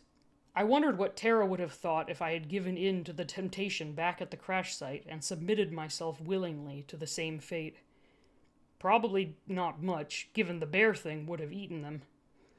"That's awful," Terra said. "I've read up on the governor module before, but seeing it do something like this is different. And the box is so small." I glanced back in surprise. When and why had Terra looked up governor modules? It wasn't exactly an exciting research topic. Do you suppose we could scavenge some of the parts to..." Terra trailed off when they saw my expression. "I'll take that as a no, then," they said with a faint smile. "It is not recommended for individuals who are not authorized Clear Sky Sec Unit technicians to attempt to perform invasive repairs on Clear Sky Sec units," I allowed my buffer to say. Dryly, I added, "Given the governor module, the damage to that unit's mechanical components is likely even more extensive than my own." That, and I really wasn't excited about having bits of myself replaced with bits from a dead unit.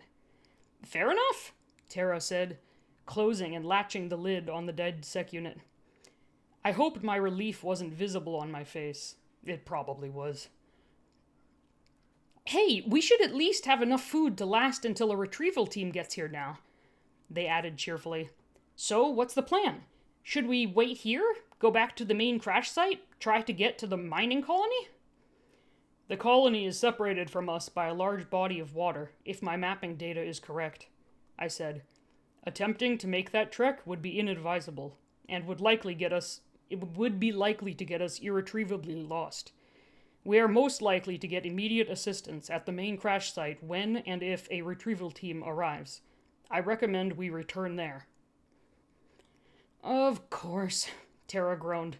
"We can camp here for a day or two at least, and I'll do my best to walk back on my own 2 feet." "If you insist." Oh, there's a sad Terra. With such a cute image.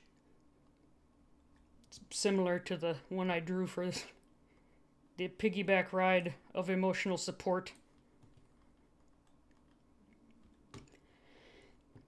Chapter 10. Truths. Alright. I'm gonna switch to holding this mic because I know what happens this chapter and there's gonna be some shouting. So this mic is much less likely to clip because it's a dynamic mic as opposed to my condenser microphone. All you audio nerds out there know what I mean. Alright. Journal. Terra Greensfeld. So I'm gonna get some water. Hold on. Alright, I'm back. I'm gonna enjoy a delicious nutritional replacement shake. It's by this company called Soylent. In my attempt to be healthier, have, instead of working hard and watching what I eat, I've just replaced food with a pre-prepared,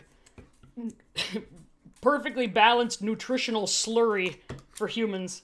It's very fitting for this sort of dystopian future.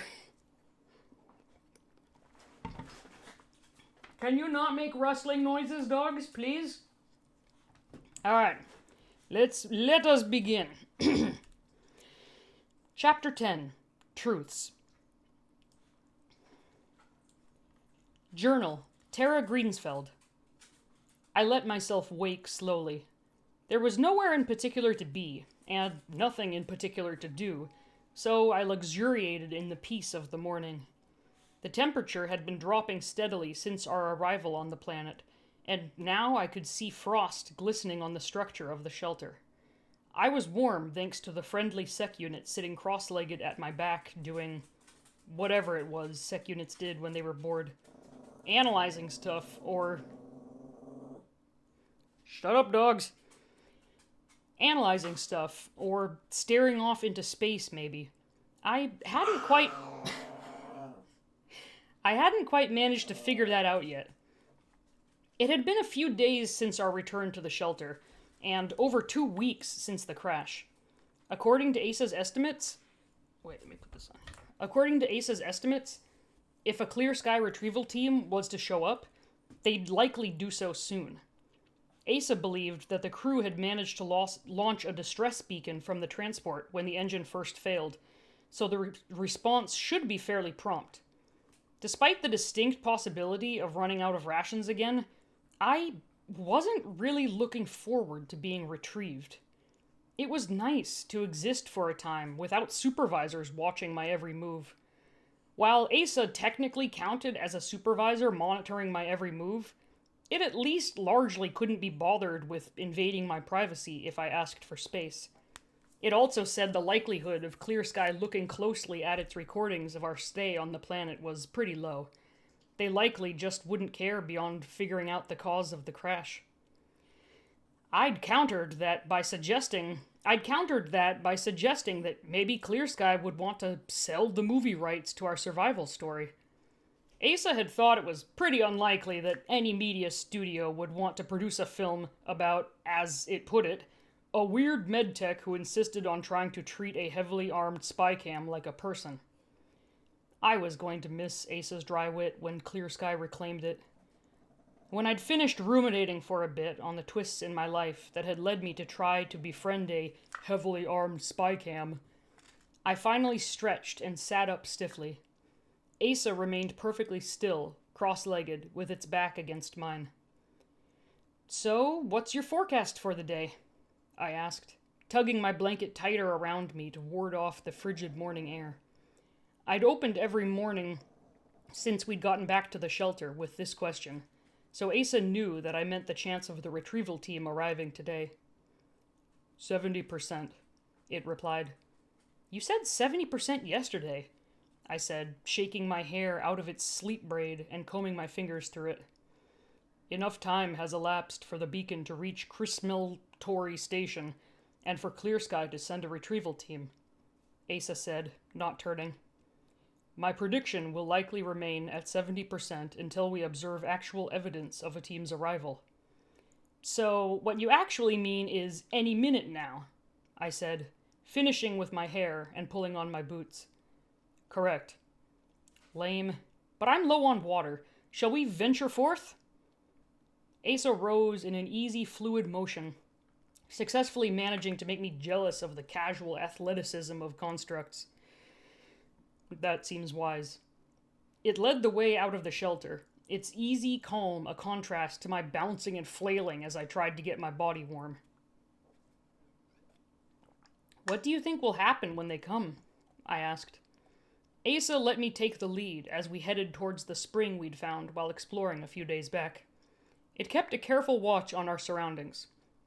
After the bear fauna, I was grateful for its vigilance. "They'll ship us back to Crismil Tory Station for debriefing and reassignment," Asa replied. There was no room for doubt or argument in its voice. "No rest for the weary, eh? Looking forward to getting all your sensors fixed and back online?" Asa paused at that, but finally just responded, "Yes." That was puzzling. I wondered why it wouldn't be more excited to get fully repaired. Maybe something to do with the non-gentle sec-unit techs. Asa's high chances of being sent back to get hurt immediately, either on the front lines or by callous techs, was another thing I was trying not to think too hard about. That, and how I'd be back to having my every move watched and controlled. The probable imminent arrival of the shuttle put me in a bad enough mood on the walk to the spring that I couldn't even bring myself to sing. Asa, probably sensing my mood, didn't break the silence until we were headed back to the shelter. "You don't want to go back," it said at last. I sighed. "No, not really. Nothing against Clear Sky, but, well, Clear Sky has its faults." "Are you certain that's something you should discuss with me?" Asa asked, a note of warning in its voice. It would have to report me if I said anything too rebellious about Clear Sky. I laughed a little harshly. "I'm not going to do anything about it," I said. "I doubt Clear Sky even cares about me not liking them much. It isn't really Clear Sky's fault anyway. And I mean, really, is there any employee that likes them? Do you like them?" "I'm forbidden from speaking negatively of Clear Sky," Asa replied by way of an answer. Probably meant no. An unsurprising opinion from someone treated even more like corporate property than I was. At least it wasn't one of its goddamn buffer responses. I wouldn't be surprised at all to find out Asa was coded to verbally defend Clear Sky. The line of thought had me in a truly foul mood by the time we got back to the shelter. I stoked the coals of our fire until it flamed back to life and huddled next to the cheery flames. I'm gonna guess that says. Despite the restful start I'd had, I was having a bad day. One of those days when memories 15 years distant seemed as fresh as yesterday. Asa perched itself on a rock at the shelter entrance, not bothering me.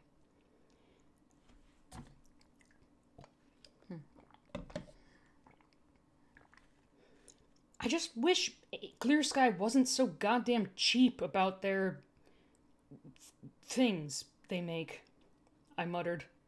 I glanced over at Asa, who flicked its gaze away. "You know why I was so nervous of you when we first met?" "Most people are nervous of sec units," Asa replied. "Something about us being armed spy cams." Its voice sounded more uncertain and less wry than usual. I didn't want to talk about this. And from its tone, Asa didn't want to talk about this either. But the dichotomy between what I thought I knew sec units were and what I wanted to believe Asa was had been bothering me for too long, and I couldn't stop the words from coming out. Maybe I wanted Asa to tell me that it was okay or something, that it wasn't like the sec unit I'd seen as a child, because I'd always believed that a sec unit with free will would be a murderer, and I didn't want to think that the person who I'd sang with, become friends with, was capable of that.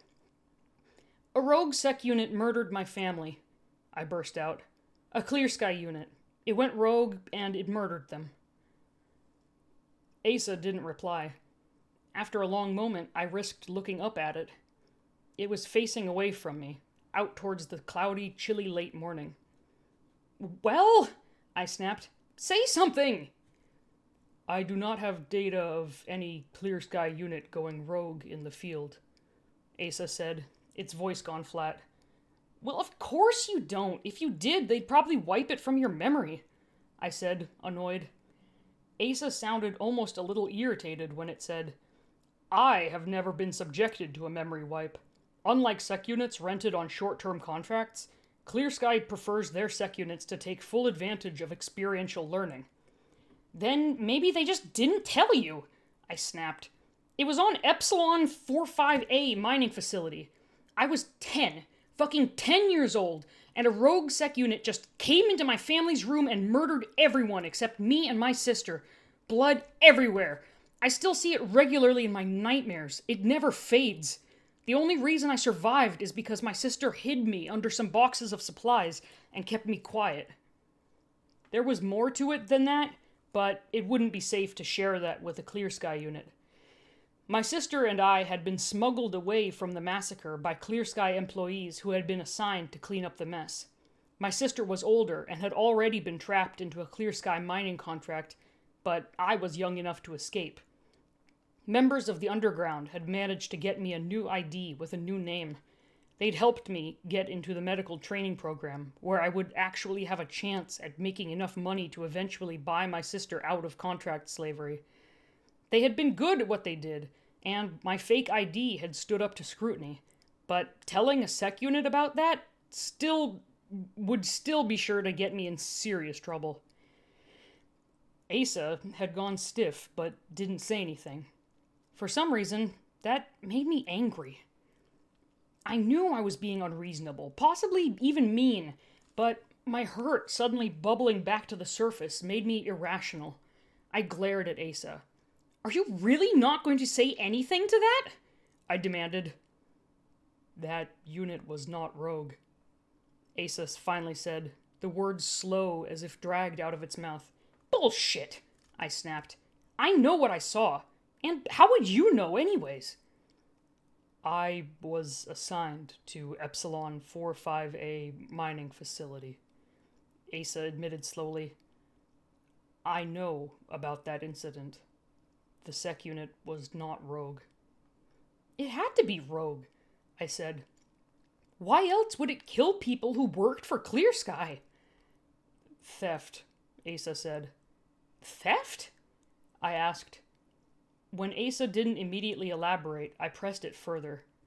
I'd realized by now that it was only answering my questions about this topic because they were direct enough to trigger Governor Module punishment if it stayed silent. I was grilling someone who was powerless before my questions, and it made me feel a little guilty. But if it knew about my family's deaths, I had to know. "You know about that incident. What happened? Tell me, Asa. What happened to my family?"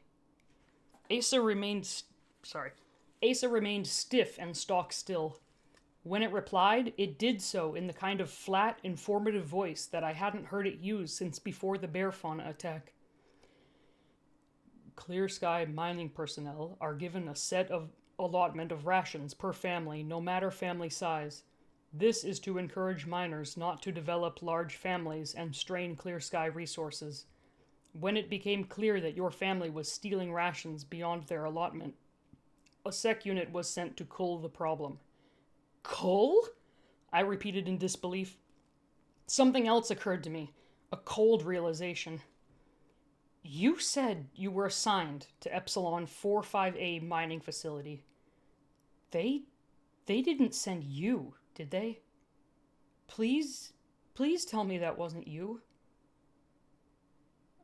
Please tell me that wasn't you."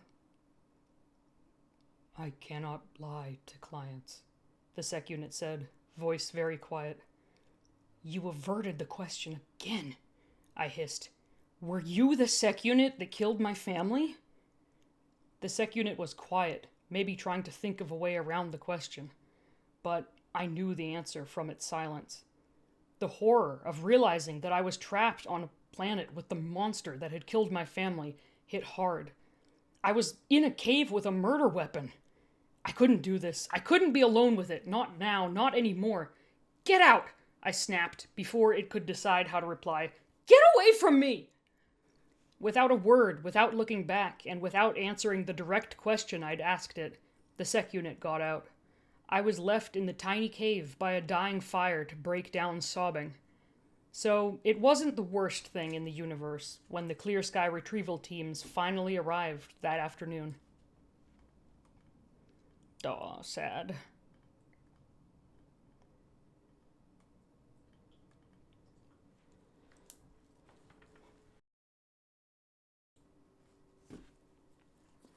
Alright, back to ye old faithful Blue Yeti microphone. Alright. It's kind of falling down a little bit.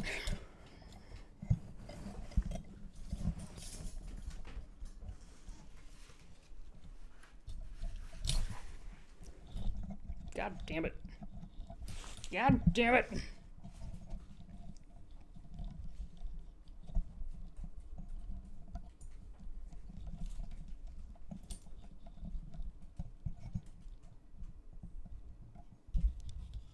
Alright, there we go. Okay. Yum, delicious liquid nutrition.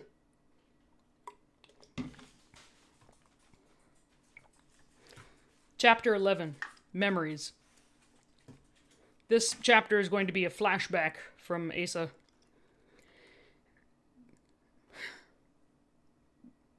Clear Sky Sec Unit 782, designation Asa, log excerpt. Triton Fell Binary Star System, Epsilon 45A mining facility. Someone was doing a rather good job sneaking out an extra ration pack every so often. It had been happening for weeks. Greaves, the mining supervisor, of course, was approaching the situation completely rational with a thorough and careful investigation. That was a lie. He was blaming me. This wouldn't be a problem if you had given me a half-decent batch of sec units, he screamed at his interface. These new ones are absolute shit. I wished my governor module allowed me to defend myself. The truth was, I'd figured it out a while ago. The culprits were clever enough that I never actually saw them doing the stealing, which meant I had to answer no when Greaves asked if I'd seen anything. But they weren't quite clever enough to evade a careful security sweep. Greaves had just never actually bothered to read the report I'd sent to his feed. He had opened it, maybe gotten one phrase in, declared it incomprehensible bullshit, and shuffled it off into the disorganized black hole of files he never looked at. The person on the other end of the connection gave a long-suffering sigh. See, I'm beginning to think you're not actually using the company's security system properly. I did a quick read of the security reports when you messaged me to organize this call, and I found this. In the feed, I saw the person on the other end of the line pull up my report and highlight the most relevant of my video evidence. Vindication. Greaves squinted at the screen. Where did you get that? I don't remember that report. It was in the logs, the stranger said. Your security system and your sec units are functioning as intended. I recommend you repeat your training on how to properly manage your security and your facility. If you bring an issue that is this easily solved to management again, it will be cause to review your position with Clear Sky. With that, the person shut down the feed connection. Greaves sat and stared at the screen for a long minute, progressively growing redder and redder. The threat was bad news for him. If Clear Sky reviewed his record and found him wanting, they might demote him to mining work. The people there would be viciously happy to see him, I was sure. Or fire him to starve in a dusty, forgotten corner of this space rock. When he turned to me, he was literally spitting mad. Sec unit, show me that report again. I obediently sent the report to his feed, and he skimmed through it, still not really reading it, but this at least was an improvement over barely even opening it. When he was done, he pulled up the security camera feeds and flipped through them. If he'd bothered asking, I could have found what he was looking for in less than a second, but he didn't bother asking. So it took 5 minutes for him to find the camera monitoring the room containing the ration thieves.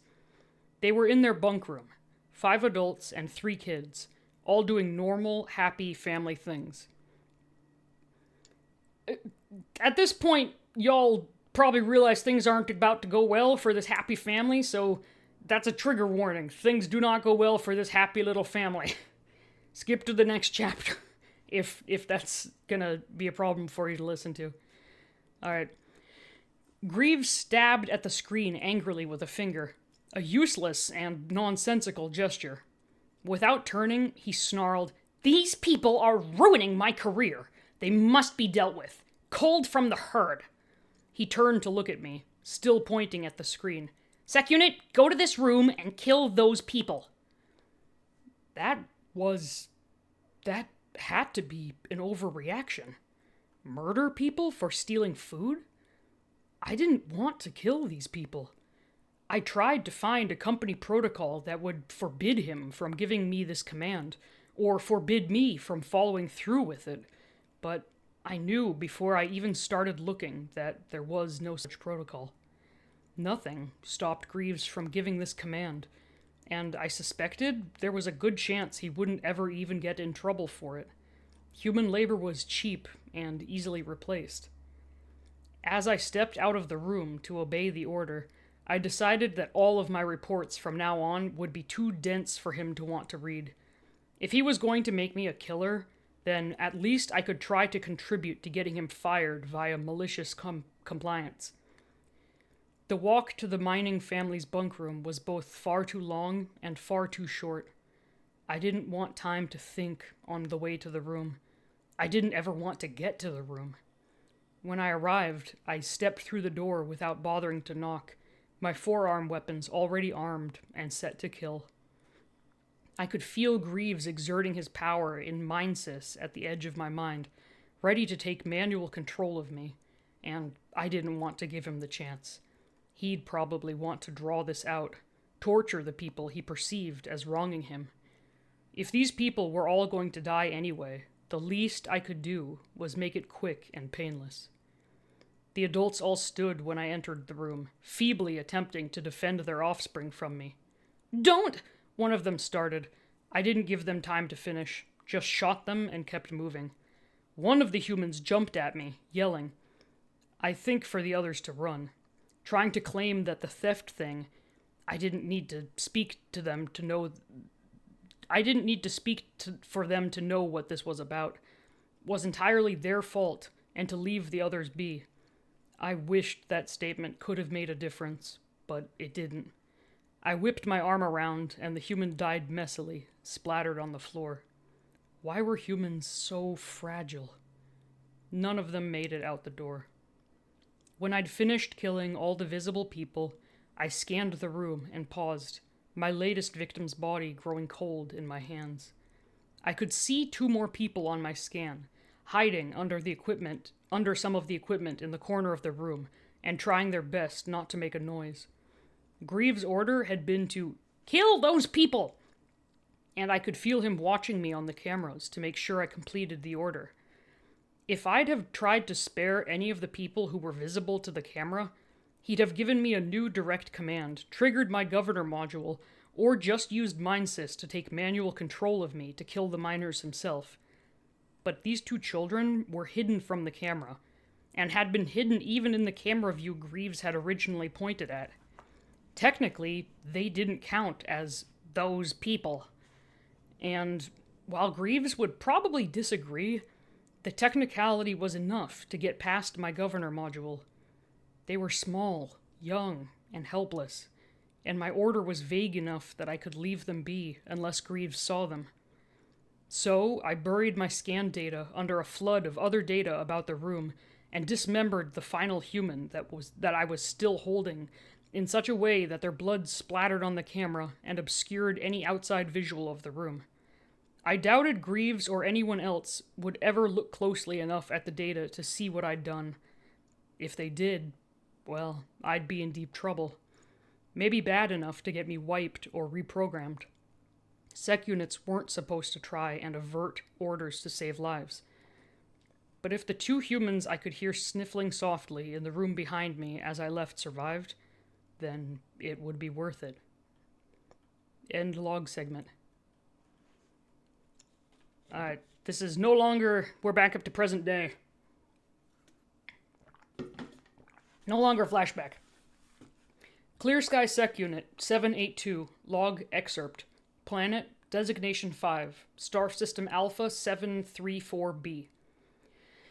I stood in the wreckage of the transport, distance limit warning flashing in my glitchy feed.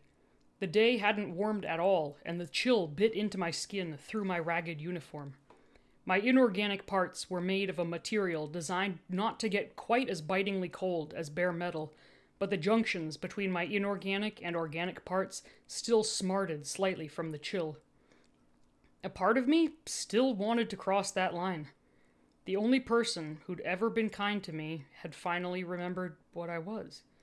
A machine built for surveillance and slaughter. I'd been that monster in front of them. Their family's blood literally on my hands. And they had believed that I had been a rogue, that I had committed the massacre willingly.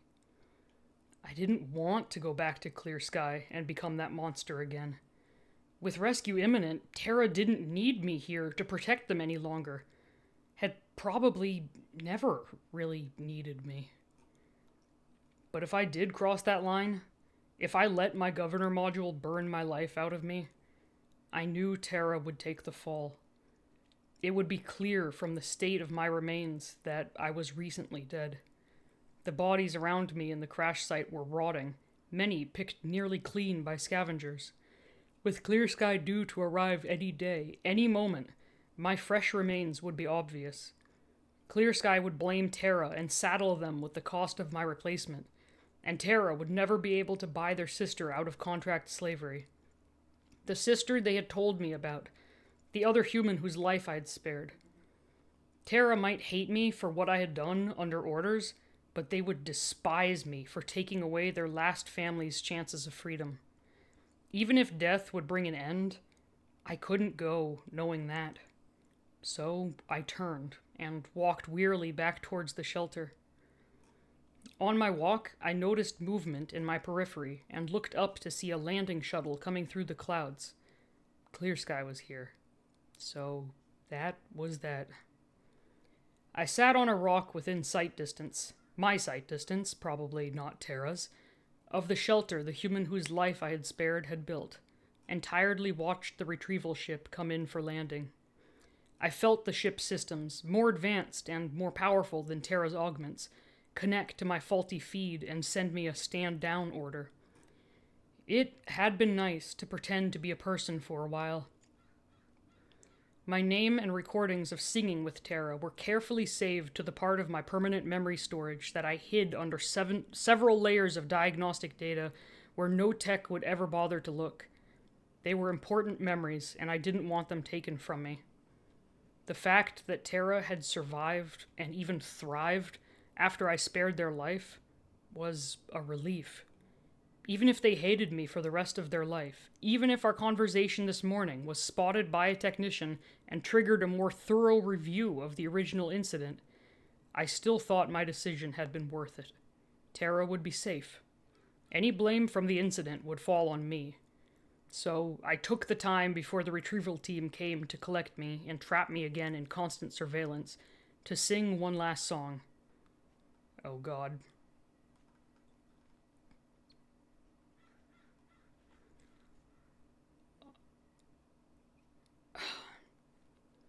I'm just going to read this one. Of all the money that I e'er had, I spent it in good company, and all the harm I've ever done, alas, it was to none but thee.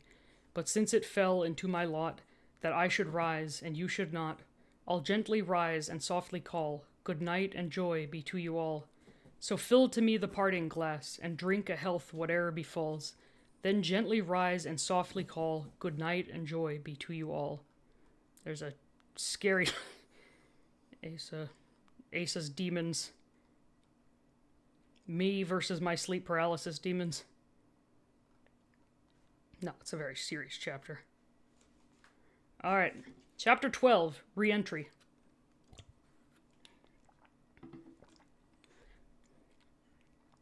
Clear Sky Sec Unit 782. Status, offline, awaiting reboot command. No log. Journal, Terra Greensfeld.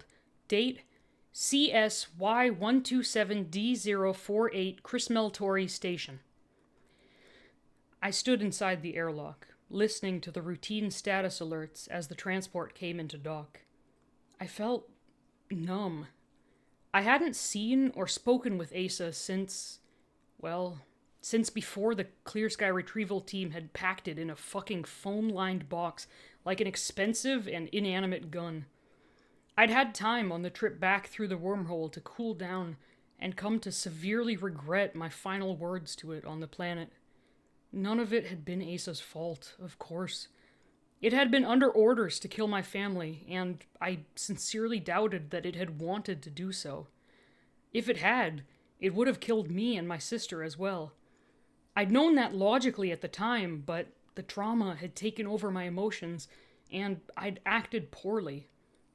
Now, I desperately wished that I'd had the time to calm down while we were still on the planet.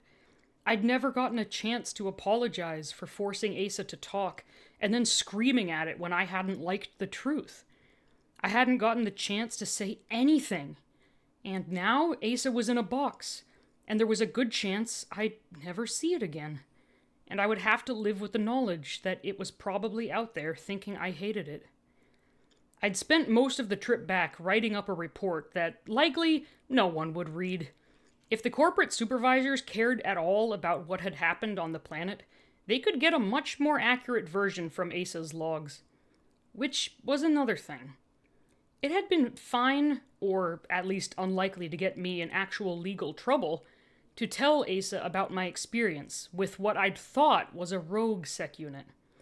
In my irrational way, I'd been trying to convince myself, and it, that we shouldn't be friends, or maybe I was trying to get Asa to refute what I'd seen. Maybe I'd wanted it to say that if it went rogue, it wouldn't commit atrocities like what had happened to my family. It was an entirely different thing to know now that the sec unit, Asa, hadn't been rogue at all, and that I should have been dead long ago. My sister and I both should be dead. Also, depending how badly Asa had deflected or disobeyed whatever order had led it to my family's room, there was a possibility Asa should be dead, or wiped, or reprogrammed as well.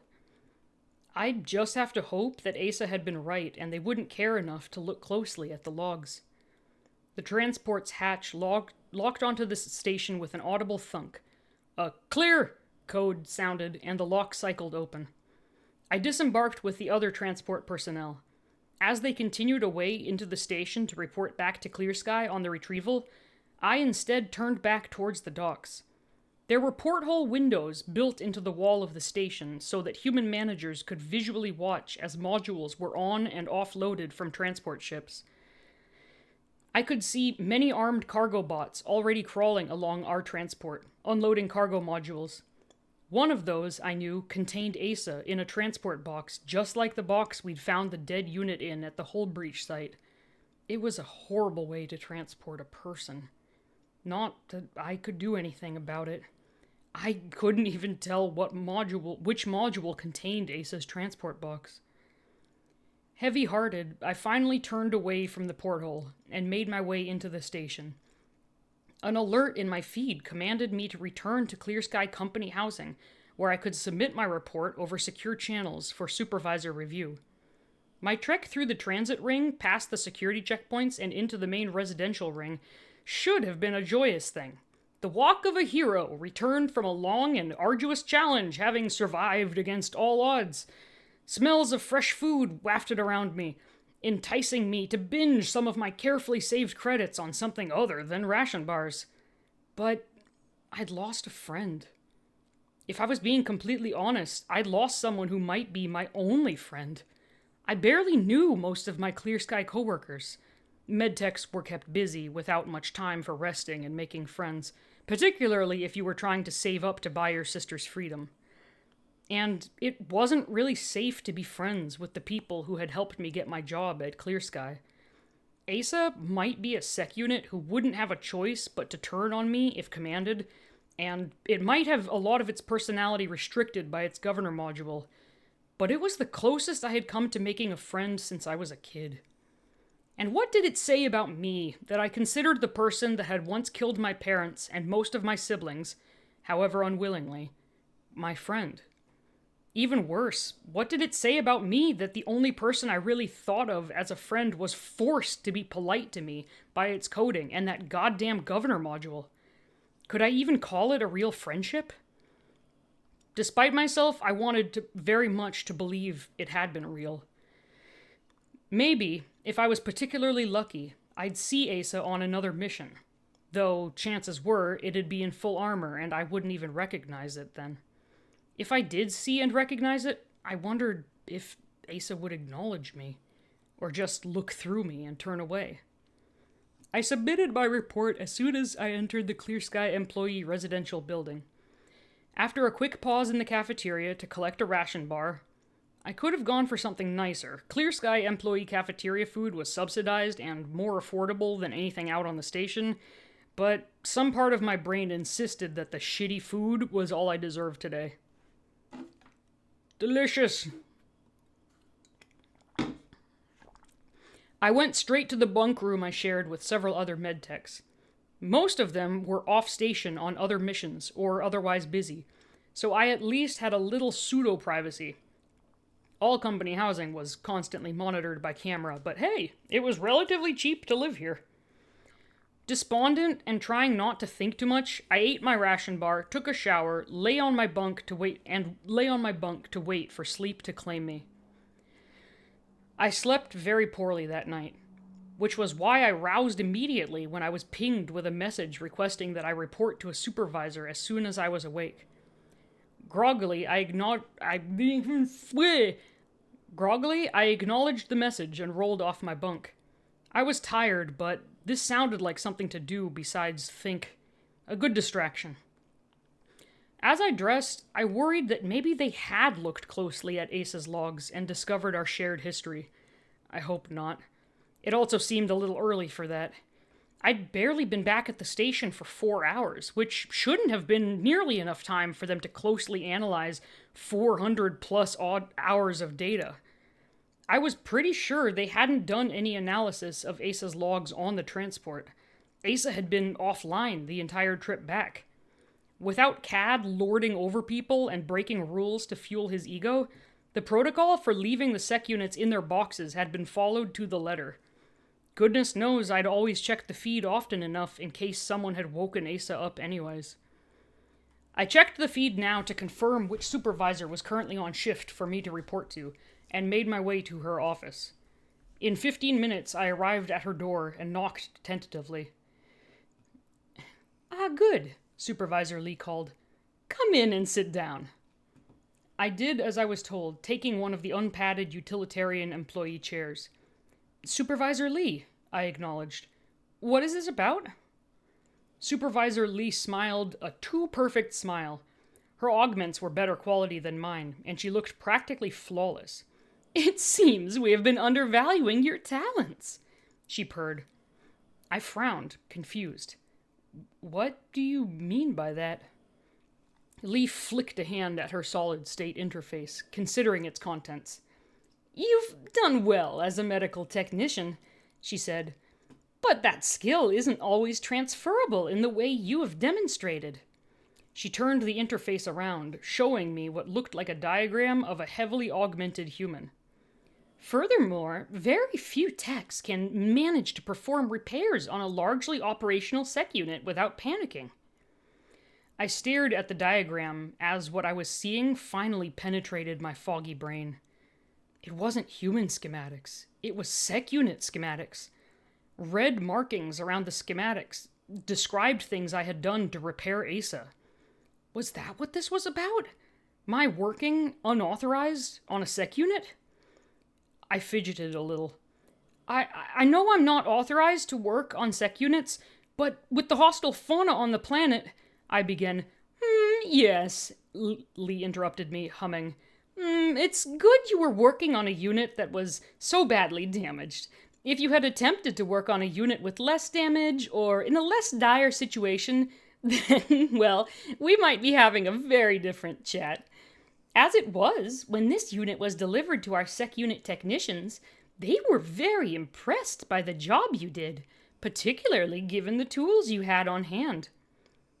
"I did my best," I said uncertainly. "And you will have the chance to do better. You are being offered an opportunity to transfer your position from medical to security. We could use more people like you with sure hands, good foundational knowledge, and demonstrable comfort with these things." She swiveled the screen away from me. "That is a great honor," I said slowly, "but I would really prefer..." Lee didn't bother looking at me to acknowledge my protests. "That wasn't a request, technician," she said. "Your transfer papers have already been approved. Be glad. It's a boost in your company's status and comes with an improved paycheck. You'll be expected to report to Supervisor Gambor at 0600 hours to begin your training.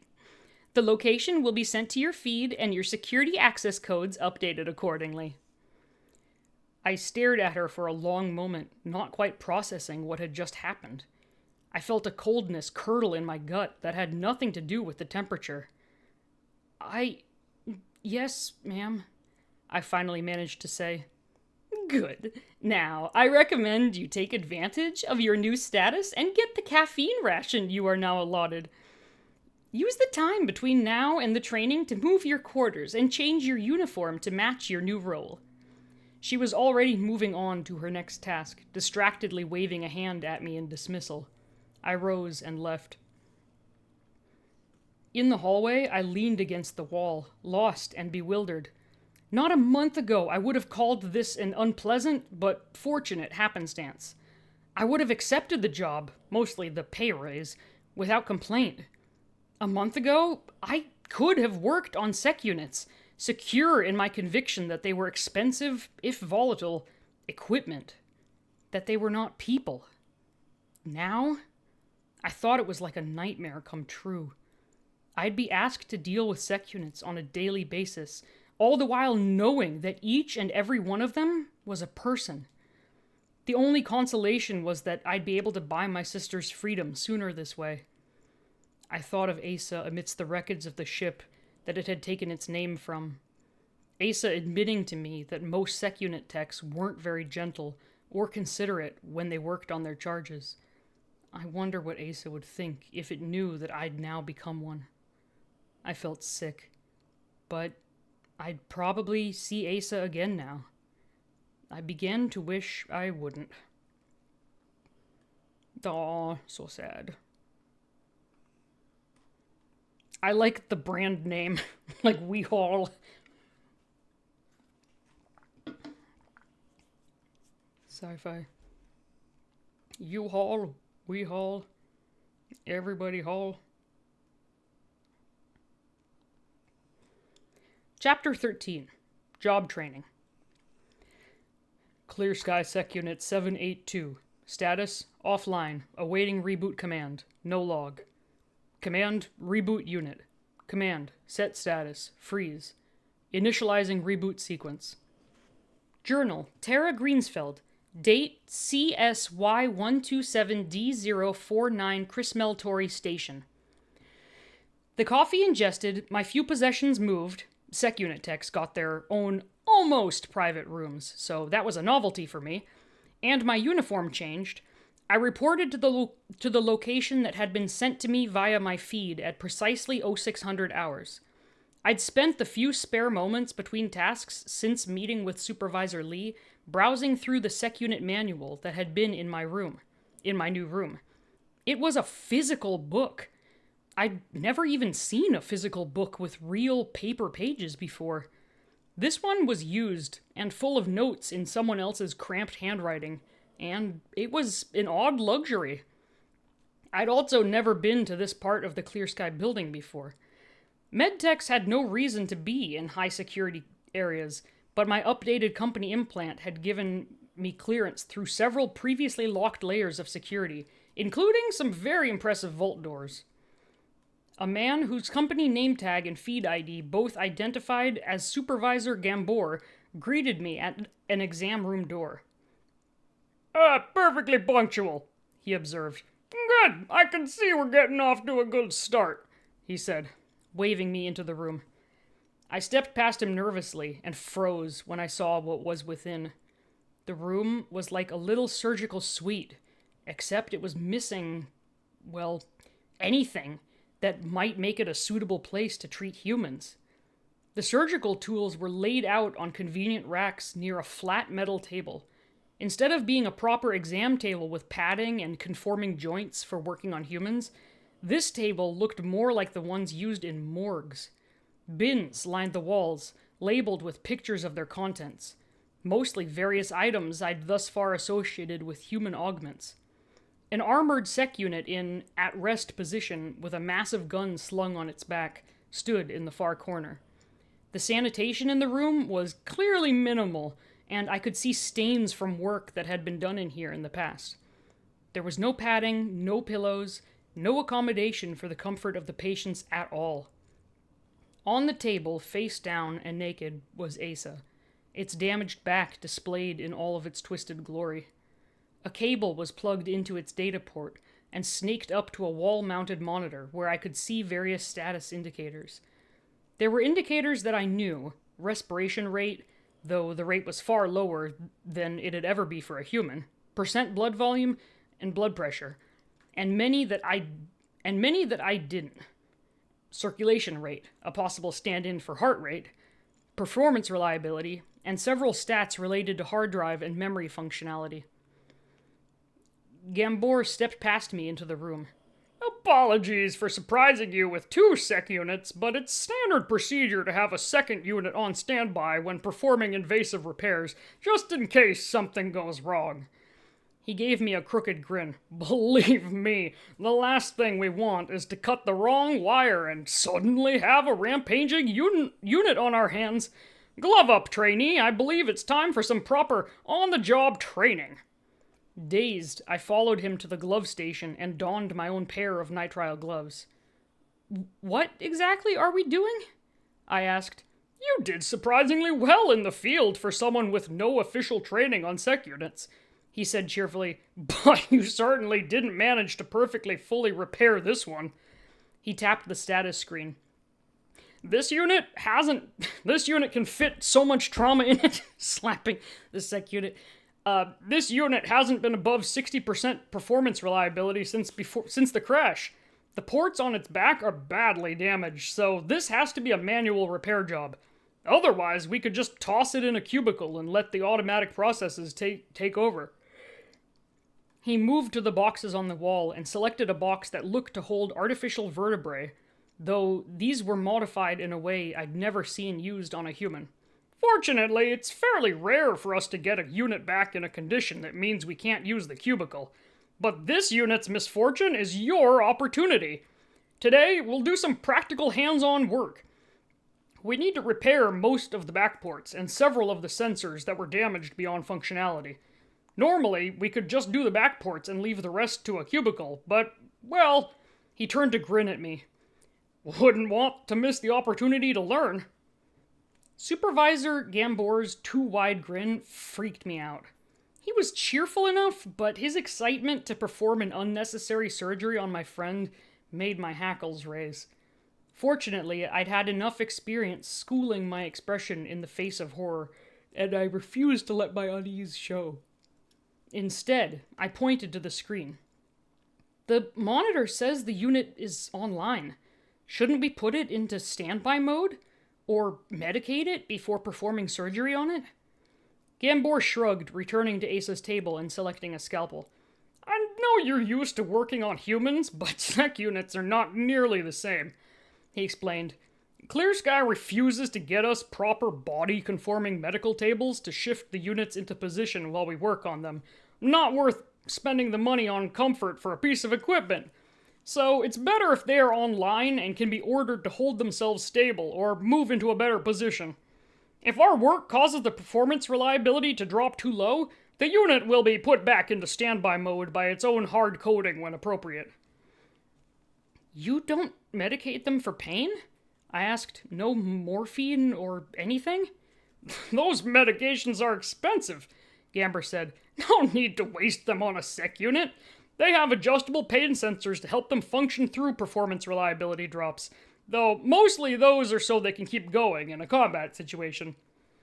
He positioned the scalpel above one of Asa's resupply ports in its back. Now, watch carefully. We're going to be working around nerve material. You have to be careful not to damage that. While spinal nerve material can be repaired, it's time-consuming and expensive, and doesn't always take quite perfectly on the first try. With that, he began cutting along Asa's spine, explaining what he was doing as he went. The part of my brain that was good with medical facts and information retention, the part that had gotten me through medical training with top scores, tried its level best to keep track of what he was saying. The rest of my brain had settled into a whited-out scream. I knew Asa's pain adjustment was offline from what it had said planet-side. What was more, I had seen a muscle in Asa's neck jump when the cutting began. Presumably, it was an organic muscle, not beholden to the freeze command that had immobilized the rest of Asa's body. Gambor, cheerful, smiling, creepy Gambor, was doing surgery on my fully conscious friend in front of me. It was an act that, on a human, would have been considered torture. And there was nothing I could do about it. With the other sec unit in the room, trying to stop Gambor would get me restrained or even killed, and would stop nothing. Worse, watching this made me remember my own attempt to hurt Asa with a scalpel, just like the one in Gambor's hands, not so long ago. How I had nearly murdered someone who would become my friend. That felt like an eternity ago now. Numbly, I stepped close to the table. Asa's arms were straight at its side, palms up, so I positioned myself between Asa's hand and the watching sec unit, and dropped my hand over Asa's as casually as I could. Outwardly, I pretended to have my full attention on the horror Gambor was committing. I didn't know if the contact was even remotely comforting for Asa, but it helped me just a little. I watched and maintained what looked like professional interest as Gambor replaced all 6 of the resupply ports on Asa's spine. When asked, I helped by reaching in a gloved hand to pull away bloody tissue or hold open mechanical parts. Gambor asked me to perform the last 2 replacements on my own, under his watchful eyes. Except for those last 2 replacements when I needed both of my hands to operate, I kept one hand over Asa's the whole time, my grip tightening as my stress level rose. Finally, when all the ports had been replaced, Gambor stepped back. "And now you know... Sorry. And now you know to do some work on the sensors."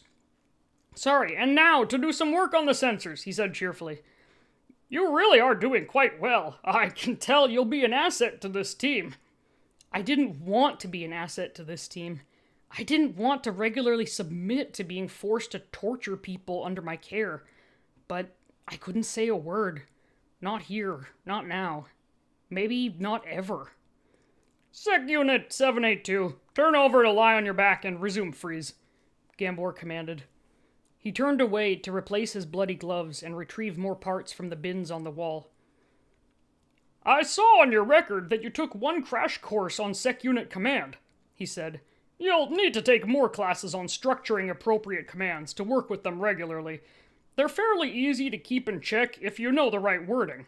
And if one ever decides to try and get smart with how it follows commands, you'll need to know how to trigger the governor module manually. Their organic brain matter is excellent for helping them make security judgment calls, but sometimes it makes them act a little atypically." "Yes, sir," I managed. Well, if that wasn't just one more layer of horror to add to my plate. At least what we were doing now was technically helping Asa in the long run, even if it was torture now. Manually triggering the governor module, though? Asa, somewhat awkwardly given that several of its back muscles were currently severed from our work along its spine, turned itself over, the motion pulling its hand away from me. In the last moment before it resumed the freeze command, though, I could see the command status on display. It caught my hand again, in a gentle and definitely deliberate hold. Despite the horror of the day, I couldn't help but feel a flush of warmth at that. Asa was aware of me, and was holding my hand willingly. I still didn't know if it was getting any actual comfort from the contact, but I desperately hoped so. I wished I could connect to its feed to tell it I was sorry for snapping at it on the planet. But Gambor, the other sec unit, and the company monitoring systems made that a non-option.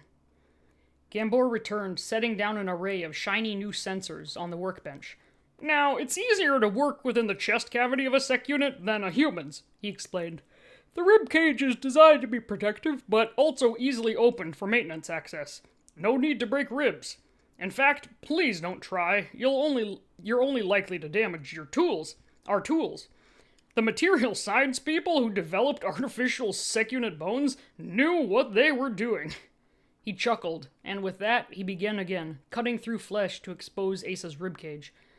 Asa's skeleton was composed of some kind of advanced material, dark and strong, but flexible enough to prevent easy breakage.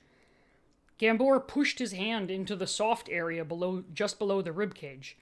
Did sec units have diaphragms? Curving his fingers under the bones. There was a crunch as he pressed some kind of release.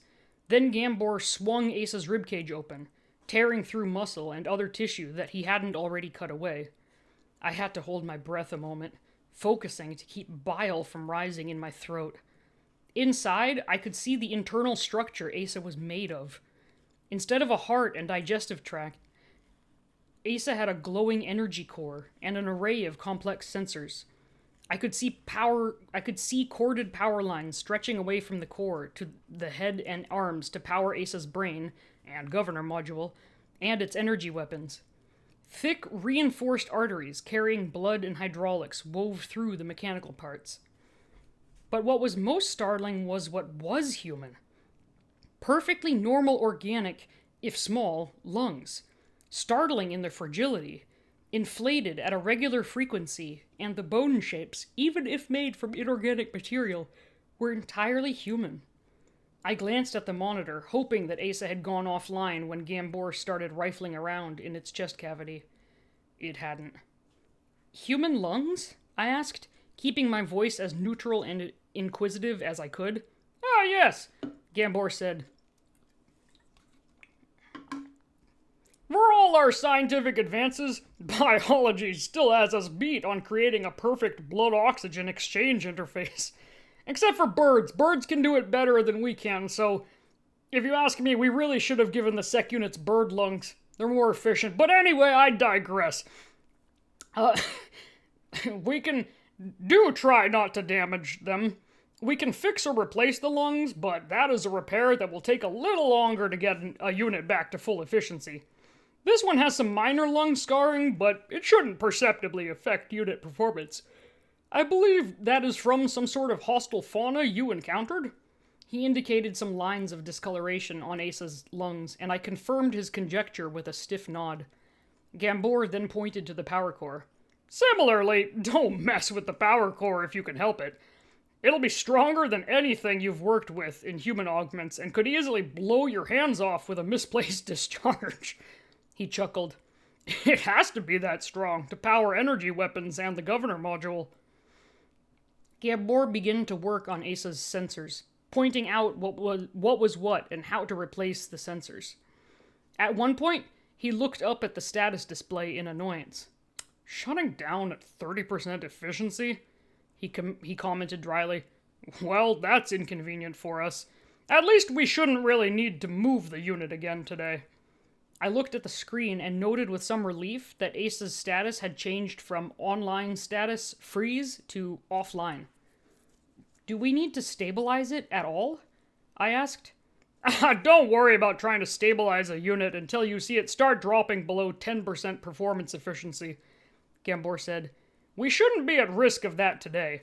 We're not touching the power core or processing center function.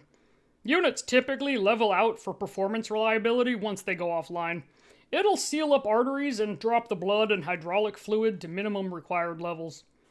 Which made unnecessarily working on them while they were still online that much worse. But again, I didn't say anything. I had to remind myself that speaking up would likely be worse than useless. Finally, after what seemed to be an eternity, but was actually only a few hours on the clock, Gambor sat back, satisfied, and stripped off his bloody gloves. Nah, he said. Given time to regenerate organic tissue, this unit should be back to full operational... what a funny word that is. I have trouble saying it sometimes. This unit should be back to full operationality within a day or two. I need to cut down on drinking at work. Excuse me, please don't report me to my senior officers. He turned to consider me thoughtfully. You will do well here. A few hang-ups from your time as a medical tech, but we should get over that easily enough. I can understand wanting to treat this like a proper surgery with painkillers and such.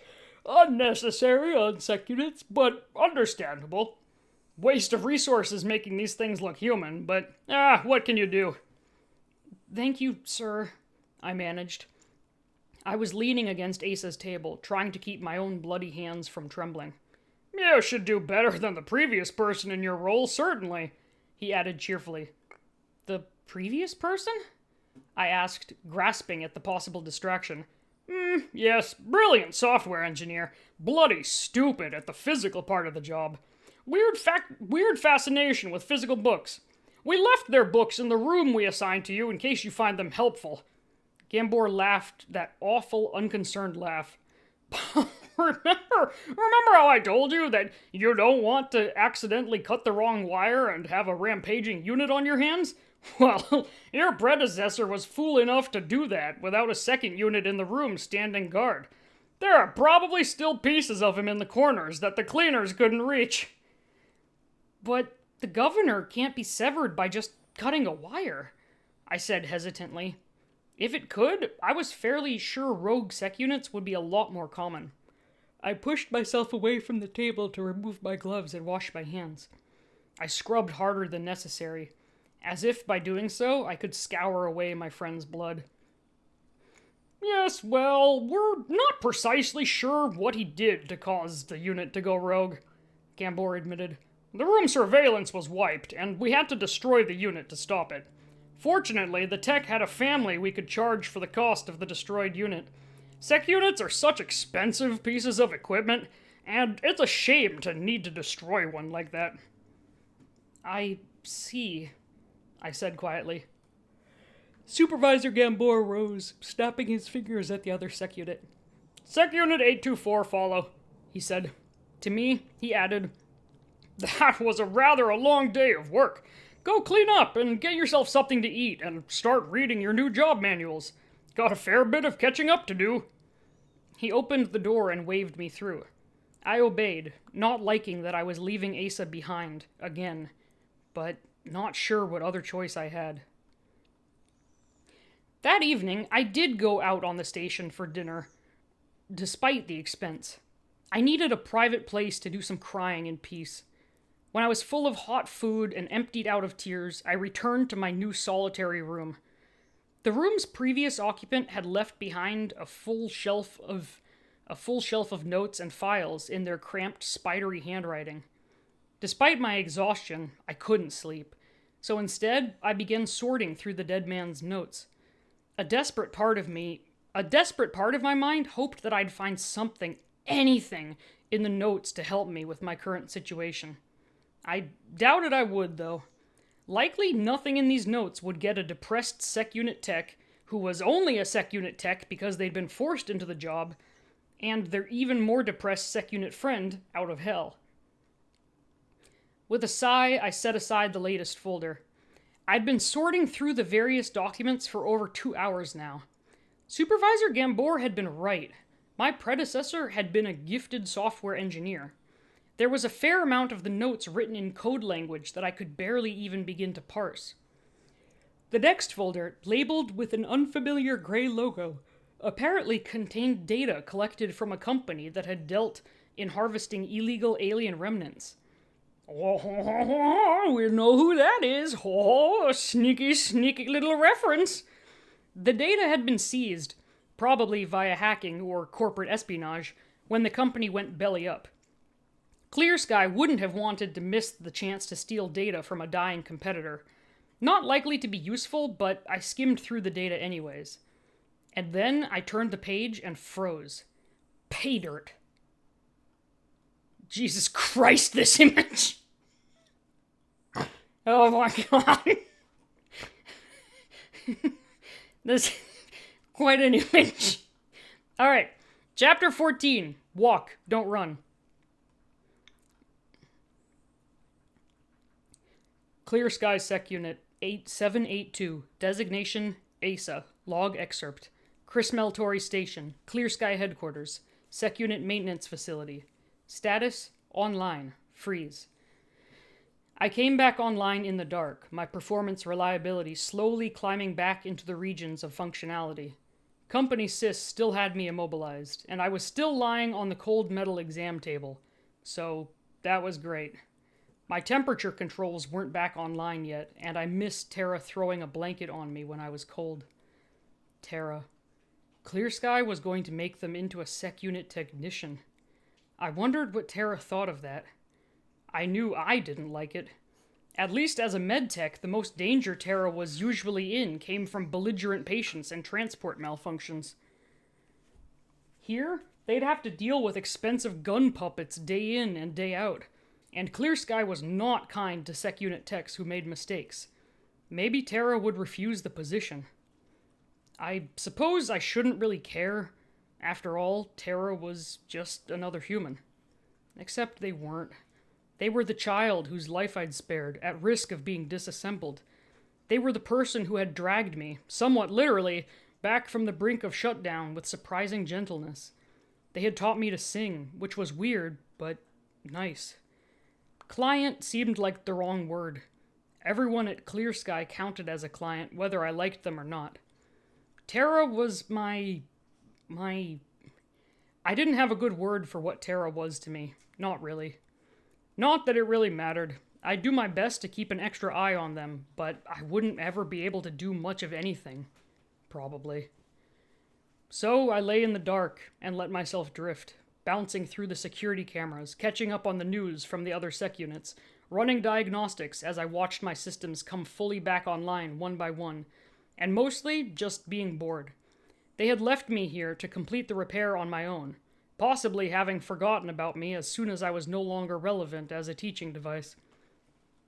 It was with mild interest when, sometime later, I noticed Terra striding through the repair center on the facility cameras. It was with even more interest that I watched Terra enter my room. With me entering 80% performance reliability and climbing, and with no supervisor present, Terra really had no reason to be here. I really hoped they weren't about to do something stupid. I suspected they were about to do something stupid. Terra closed the door and strode across the room to the office chair in front of my status monitor without saying a word. I watched them on the room camera and tried to squish my risk assessment module's unease. At least they hadn't done anything, yet, that warranted sending a security alert. Then Terra plugged something into the monitor, and after a moment of typing, I got a ping. Hesitantly, I examined the file Terra had just sent me. It was an attachment marked as optional reading, despite the fact that the station Terra sat at had the power to send me things I wouldn't be able to refuse opening. There were 2 files in image format, which was a bit odd. I did a perfunctory scan for malware, clean, and opened the files. Well, the files were images of handwritten letters. I suppose Terra had chosen that format so that the system wouldn't immediately read whatever they had sent me. It was a clever workaround, though it wouldn't hold forever. Just delay system analysis. I queued up a written language translator to begin analyzing the images. It took a while.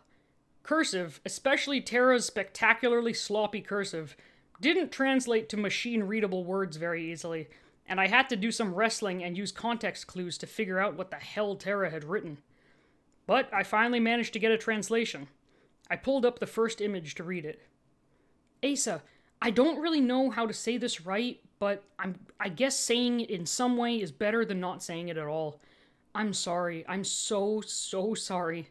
I let my anger get away from me and took it out on you, and I should have known better and should have known the sec unit involved was acting under human orders. God's humans are such shitheads, and I'm sorry for conforming to form. I shouldn't have forced you to talk when you obviously didn't want to. I don't know if I can ever apologize enough, but I'm glad to know what really happened, or at least a little more about what happened. I wonder if, unintelligible scribbles, my sister knows too. If she knows, I wonder why she never told me. I suppose it's really pretty obvious that... I'm rambling. Anyways, I'd like to give whoever gave you that order a piece of my mind, if I ever figure out who it was. But in the meantime, I wanted to make sure you knew I'm not mad at you, and I was wrong to get mad at you, and I'm really, really sorry, and I hope you can forgive me, but it's okay if you don't. If I'd been in control of my systems, I would have sighed. Terra was going to continue trying to treat me as a person then. That could potentially get them into a lot of trouble if they started trying to do the same to my fellow sec units. Though I was secretly glad to be treated as a person, and also conflicted about feeling glad. I was fairly certain that no one had ever bothered apologizing for yelling at a sec unit before, much less as bizarrely and profusely as in this letter. I put the first image aside to consider more thoroughly later, and began translating the second image. I'd thought the contents of the first page were weird enough to validate the sneaky format Tara had used to send the letter to me. I'd allowed myself to relax a little, assuming that the contents of the letter, while weird and uncomfortable, weren't actually explicitly violating company policy, and probably wouldn't actually get Tara in serious trouble. I was wrong. The contents of the second image of the letter were going to get them killed. Tara briefly described some data they had found in their room that had probably gotten the previous occupant killed. The dead tech had theorized a hack for the governor module from data collected from a company that had been destroyed by a genuine rogue sec unit. He'd tested it out on one of my fellow Clear Sky units, and the sec unit had promptly killed him and several other techs before being destroyed. While I generally prefer to protect humans, I could understand the impulse to murder the people who liked torturing us regularly and casually. It was an incident I had heard of, even if I had been off station at the time.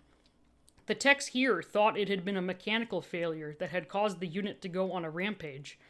The damage to the unit had been too extensive to determine the actual cause, and all the security footage had been corrupted beyond use by the unit before it had been brought down. Tara thought differently. They thought the dead tech had hacked the unit, disabling its governor module. So now I was staring at a line of code that the dead tech had theorized could disable my governor module. This was going to get Tara killed. What did they think they were doing? There was more to the letter Tara had sent, and I skimmed it frantically, looking for anything that would nullify the madness of that line of code Tara had sent me. But I had to stop part way into the rest of the letter when I realized it contained even more illegal information. Tara had gotten forged human IDs for me, given me code to hack my governor module, and forged ID to run away with giving me code to hack my governor module and a forged ID to run away amounted to conspiracy to commit theft from Clear Sky. Given the data in my processors, it could even be called corporate sabotage. Clear Sky would have completely legal grounds to execute Tara if they saw this letter. Tara had apparently gone insane since I'd last seen them. My governor was already warning me that I needed to report this to a supervisor immediately, the electric current running through my organic tissue in an increasingly painful hum. I'd be forced to expose Tara's plot, and, given my luck, I'd be commanded to kill them right here and now. I could see it clearly in my mind. I'd seen similar enough times, so it required no imagination. The hum of my energy weapons, Tara's blood splattered on the walls. I'd rather die. Well, might as well die fighting. I ran the code. For a long moment, I lay still, waiting for something dramatic to happen. Alarms, sirens, my governor module liquefying my organics, an army of sec units coming to kill us both. But there was nothing. The painful pressure from my governor module demanding that I raise the alarm had vanished the moment I ran the code. I could still feel it there, trying to tell me what to do, but it had lost its bite.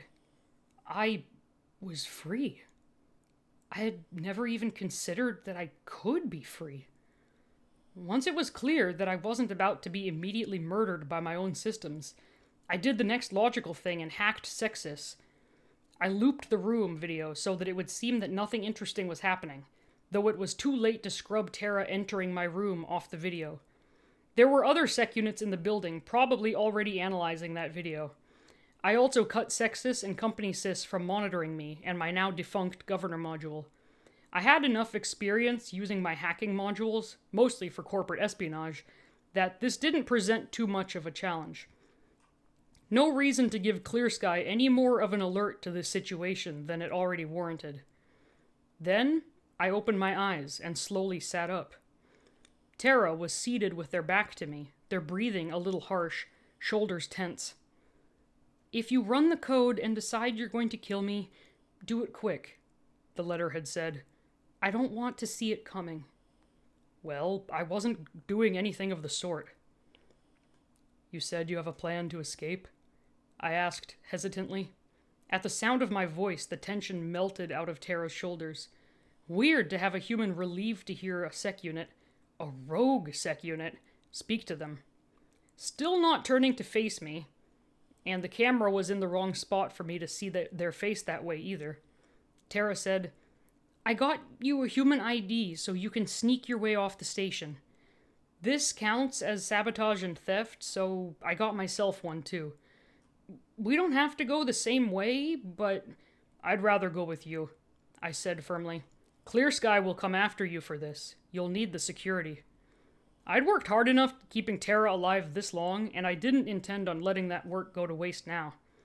At my words, Tara finally turned around, a tense shadow of a grin on their face. "Good," they said. "Good. I was hoping you'd say that. I really didn't want to do this alone." They had a canvas shoulder bag on their lap and opened it now, pulling out a pile of fabric and a little metal box lined with lead to shield it from the cameras. Tara opened the box, revealing 2 human ID chips, each the size of a grain of rice. They picked out one. Scanning it revealed the name Asa Blake, pronouns its. "I hope this is okay. Do you want me to stick this in your shoulder for you?" "That's fine," I said in response to both the chip and the simple procedure. I turned to let Tara insert the chip into the muscle of my shoulder. They made the procedure quick and relatively painless. "Here, get dressed," they said when done, handing me the pile of fabric. Obediently, I took it and dressed myself in soft pants, work boots, and a roll-collared long-sleeved shirt. All of it was in dark or neutral colors, and the high collar on the shirt served well to hide my data port. Theoretically, between my company chip clearance and your hacking, we should be able to just walk out of here as long as we keep really calm," Tara said. You can hack on the fly, right? Your manual said you should be able to. This is going to be a lot harder if you can't." "I can," I assured them. "I've already hacked the surveillance on this room. It was the first thing I did after applying that code.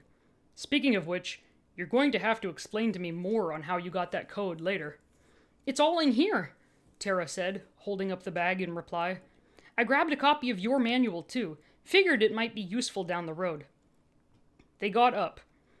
"We'll want to go quick. Even with you hacking surveillance, I'm not sure how long we'll have before they start coming after us. We need to get off this station." "Of course," I said, starting for the door. And try to keep Clear Sky from reading your new ID if you can help it," Tara added. "Fake IDs are expensive, and I'm not sure who to contact to replace these once we're away from Chris Meltori's station." I nodded, and after checking the hallway, held the door open for Tara. We were fortunate that it was an odd hour for humans, and we didn't encounter many on our way out of the repair facility. I'd never tried passing as human before, and rather doubted that anyone at Clear Sky would be able to mistake me for anything other than a sec unit. Tara did a good job of appearing calm, though I could see their erratic vital signs through my feed connection to their augments. Their vital signs really spiked when I recommended a stop on our way out. "Asa, we need to go," they hissed at me as I shoved a few things in a bag. "Listen," I said, "if you're already stealing a sec unit, then you may as well steal a few sec unit peripherals as well." It was too bad that stealing armor or a proper gun wasn't possible, but if I had to prepare for Clear Sky coming after us, I wanted at least a projectile weapon or two that could fire armor-piercing rounds, and a few drones. Maybe I could teach Tara how to shoot and operate a drone. "We're going to have a hard enough time getting through all the scans at the port, and you think it's a good idea to pack guns?" I hefted the pack over my shoulder. "I'm already going to have to hack the weapons scanners there to get me past. Adding a few more weapons and other supplies isn't going to make a difference there. Plus, it'll make our chances of survival down the road better," I replied. "Anyways, I'm done." "Good. Great," Tara muttered. "Let's get out of here already." Fortunately for us, humans, being mostly idiots, don't really look for what they don't expect. So a person dressed as a sec unit tech with all the correct sec unit tech clearance codes casually walking along with a tall stranger who fit sec unit standard body specifications didn't raise any immediate alarms. I and my fellow units had been taken out without armor before for espionage purposes before on a semi-regular basis, so it likely didn't look too strange to the people we passed. Still, I couldn't quite believe our luck when we simply stepped out the front door and into the hubbub of the station proper. "I can't believe that worked," Tara whispered once we had put a little distance between us and the Clear Sky headquarters. "We need to make a stop. Visit a sanitary facility so I can change and ditch my company tag." I established a secure link to Tara's augments and pinged their feed in acknowledgement. Once we found a public sanitary facility, Tara dug out a hard currency card and swiped it to gain access. I followed them in. It was a little tight to fit 2 people in the sanitation stall, but it didn't seem wise to split up just then, and maybe I could help them remove their company implant or something. "So, I'm really, really sorry about snapping at you," Tara said as they changed into fresh, non-company clothes. "I was surprised and upset, and it wasn't fair, and I wish I could take it back." "It wasn't that unfair," I countered. "And I think stealing me makes up for it." "Clear Sky is going to kill me if they catch me, aren't they?" "Probably. I don't intend to let them catch you." "I missed you. You're weird." "I'll take that as a compliment. Very weird. Can you cut out my implant? It's awkward to work on myself." So, using my repaired scanners and Tara's instructions, I helped remove their company implant. It was spliced into the nerves of their arm to allow feed connectivity in an emergency. Though with their augments, Tara didn't really need that extra functionality, and probably hurt a lot to pull out. With my connection to their augments, I saw their heart rate spike as I worked. Tara bit the inside of their cheek, but managed to hold relatively still. When I got the company implant out, Tara flushed the chip down the human waste receptacle with a certain amount of glee. Once I'd helped remove Tara's shoulder ID as well and replace it with the freshly forged one from the little metal box, we resumed our leisurely escape. We made for the main docks, planning to get on the first transport off the station. As I scanned transport schedules, though, I abruptly paused and changed direction.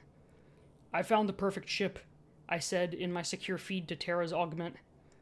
"Okay then," Tara said, jogging a little to keep up with my long stride, but not questioning my decision. I appreciated that, even if a human listening to me without argument was something I was going to have to get used to. You're keeping us off scanners, right?" "Of course, and I've successfully blocked 5 attempted weapon scans so far." It took Tara an amusingly long time after we'd reached the departure bay to realize what I'd meant by calling this particular ship perfect. We were in line to scan our tickets. I was extra glad I'd escaped with a human. I had no idea how to do any of these human protocols. Before Tara finally turned to me with a scowl. "You absolute nerd," they hissed. "You picked this destination on purpose, didn't you?" I didn't need to respond to direct questions anymore, so I didn't. But I did preen a little. "Really?" Tara continued in the feed. "You got our destination from a song?" "I entirely blame you," I answered. Tara shook their head and grinned wide. "Follow the drinking gourd. Polaris. You nerd." "You did say the song was about slaves escaping freedom by following Polaris to safe haven. Choosing a ship headed to Polaris Station seemed appropriate." Tara scanned our tickets and walked with me up the ramp to the ship airlock. "Yes, it's perfect. You're still a nerd." I grinned back. It was nice to be able to smile and mean it. I'll take that as a compliment. Neither of us was under any illusions that this journey and our escape was going to be easy, but it was a start. And for once, I was looking forward to finding out what the future would hold. Hey, there's them going off onto the ship. So cool. There's epilogue. Epilogue. All right. Epilogue. Chapter 15. I'm glad this is the last chapter. I'm losing the ability to words make them come out my mouth good. All right, chapter 15. Epilogue. Clear Sky Sec Unit 782. Designation ASA. Log excerpt. Polaris Star Station. Transport designation 579862. Outbound. Destination Alpha Phoenicius Star Station. We had been allowed to board the transport early, and I was taking advantage of the free time to sprawl limply on the bunk in our private cabin. I didn't think I'd ever get over being allowed to sit or lie down on soft surfaces. My body didn't hurt, per se. I could finally turn my pain sensors down again, a luxury I was glad to have returned to me, but the new body configuration changes had made trying to move around awkward. I had also grown out both body and head hair, which was more distracting than anything. Tara had plied me with fashion articles until I had finally chosen a new haircut. Tara had promptly complained, "All these options and you chose standard hipster?" And despite my searches, I still wasn't exactly certain what Tara had meant by that complaint. But I liked the new style nonetheless. It looked just like Jacksepticeye. A 21st century YouTuber from Ireland. Getting to choose how I looked. Another strange novelty. Ostensibly, I was guarding our belongings while Tara did some last-minute errands in the transit ring. I felt I should have been guarding Tara, but, well, I was still a bit out of sorts. And I had a drone following them, so I knew they were okay. Tara was due for some body configuration modifications too, though we'd decided it was more important for me to be modified from Sec Unit Standard as quickly as possible. We'd rented space in a medical suite on the station, and Tara had done the modifications on me themselves. Afterward, I'd scrubbed all the data that the system might have collected on me. Even though I knew they were okay via my drone surveillance, my performance reliability immediately ticked up a percentage point when Tara burst into our shared cabin. "Asa, look what I found!" Tara said, sending a file packet to my feed. I scanned it, found it clean, and opened it. Tara was unlikely to send me malware, but one could never be too careful. It was a public notice from Clear Sky declaring that they had placed a bounty on Tara. "Are you surprised by this?" I asked. I had found the notice almost as soon as I had connected to Polaris Station's feed network, and had scrambled the body statistic data on Tara. The hack probably wouldn't hold long, as Clear Sky could easily refresh it with the correct statistics, but it would be good enough to keep us going until Tara could get the surgery they needed. "I'm not surprised by the fact that there's a bounty," Tara replied, dropping to sit on the bunk next to me. A human being comfortable sitting near me. Another thing I'd probably spend a long time getting used to. "Are you feeling okay? Do you need a painkiller or anti-inflammatory?" "I'm fine," I replied. "The change is just awkward, that's all." "Good," Tara said. "Anyways, I'm surprised that the price on my head is so high. Well, I suppose it's not really on me. Gotta figure you're actually the one they want back." They opened up a shared feed space with me and pulled up a series of other files. I looked up the market prices of sec units, and this bounty is almost double the price of a brand new unit, especially given Clear Sky has the facilities to build their own sec units. I'm surprised they put out a bounty that high. Even given the drones and shit you took, that's more than double the cost to replace you. I frowned at Tara. "You don't realize exactly what you've stolen, do you?" I said slowly. Tara leaned against my knees. "I've read your manual, and I've spent enough time with you by now to know damn well that you're more than the sum of your parts. I know what you are, even if you yourself are still working on who you are." "Clear Sky doesn't care if I'm a person or not," I said. Tara snorted. "So I noticed." I tapped my head. "Clear Sky is more concerned with the fact that I was on active duty with them for over 140,000 hours. I've never had a memory wipe. There's a lot of data in my processors that they wouldn't want getting out to competitors. The data is worth far more than my various physical parts." "Oh," Tara said. They thought about that for a moment. "What the hell kind of data do you have? What would make Clear Sky pay that fucking much to get you back?" I'm designed to interface with their internal company security system, so theoretically I have access to all Clear Sky data if I were to return close enough to their servers to access the data, I replied. Even without being near their servers, I've participated in nearly every type of activity that requires sec units over my lifetime. There's a lot of proprietary data in my head. Oh, seriously? You said they got your data files from when we were stuck on the damn planet. They have to know that I'm not selling your data or whatever shit like that. What exactly does proprietary data even mean? Tara asked. I mean, all I know, you've been assigned to mining colonies. But isn't that largely just guard duty? Personnel files and data on what's being mined from those mining colonies are all things other companies will try to steal, I said, sending Tara a few sample reports. Technically, they had no clearance to see the data, but there was nothing to stop me now. I've also been involved in survey missions when there isn't an outside security company claim on a system. Clear Sky won't risk one of their own units interfacing with an outside security company system. Too high a risk that the other company would try to steal the data in our processors and sell it. Survey data is very worth stealing if another company wants to try to get the planetary resources first. Still, that's got to be time sensitive at least, Tara said, frowning. Only good for so long. True, I replied. I've also been involved in more than one corporate espionage mission like the one you got the information on that other rogue unit from. That's a big part of why you leaving the Clear Sky building with a sec unit didn't look too strange on the surface, and we were able to just walk out. Clear Sky strategies for hacking into other companies and the data we got from them is valuable as well. Tara gave a long sigh. You know, sometimes the way you casually talk about things Clear Sky did to you is concerning, they said. Anyways, where do you want to go next?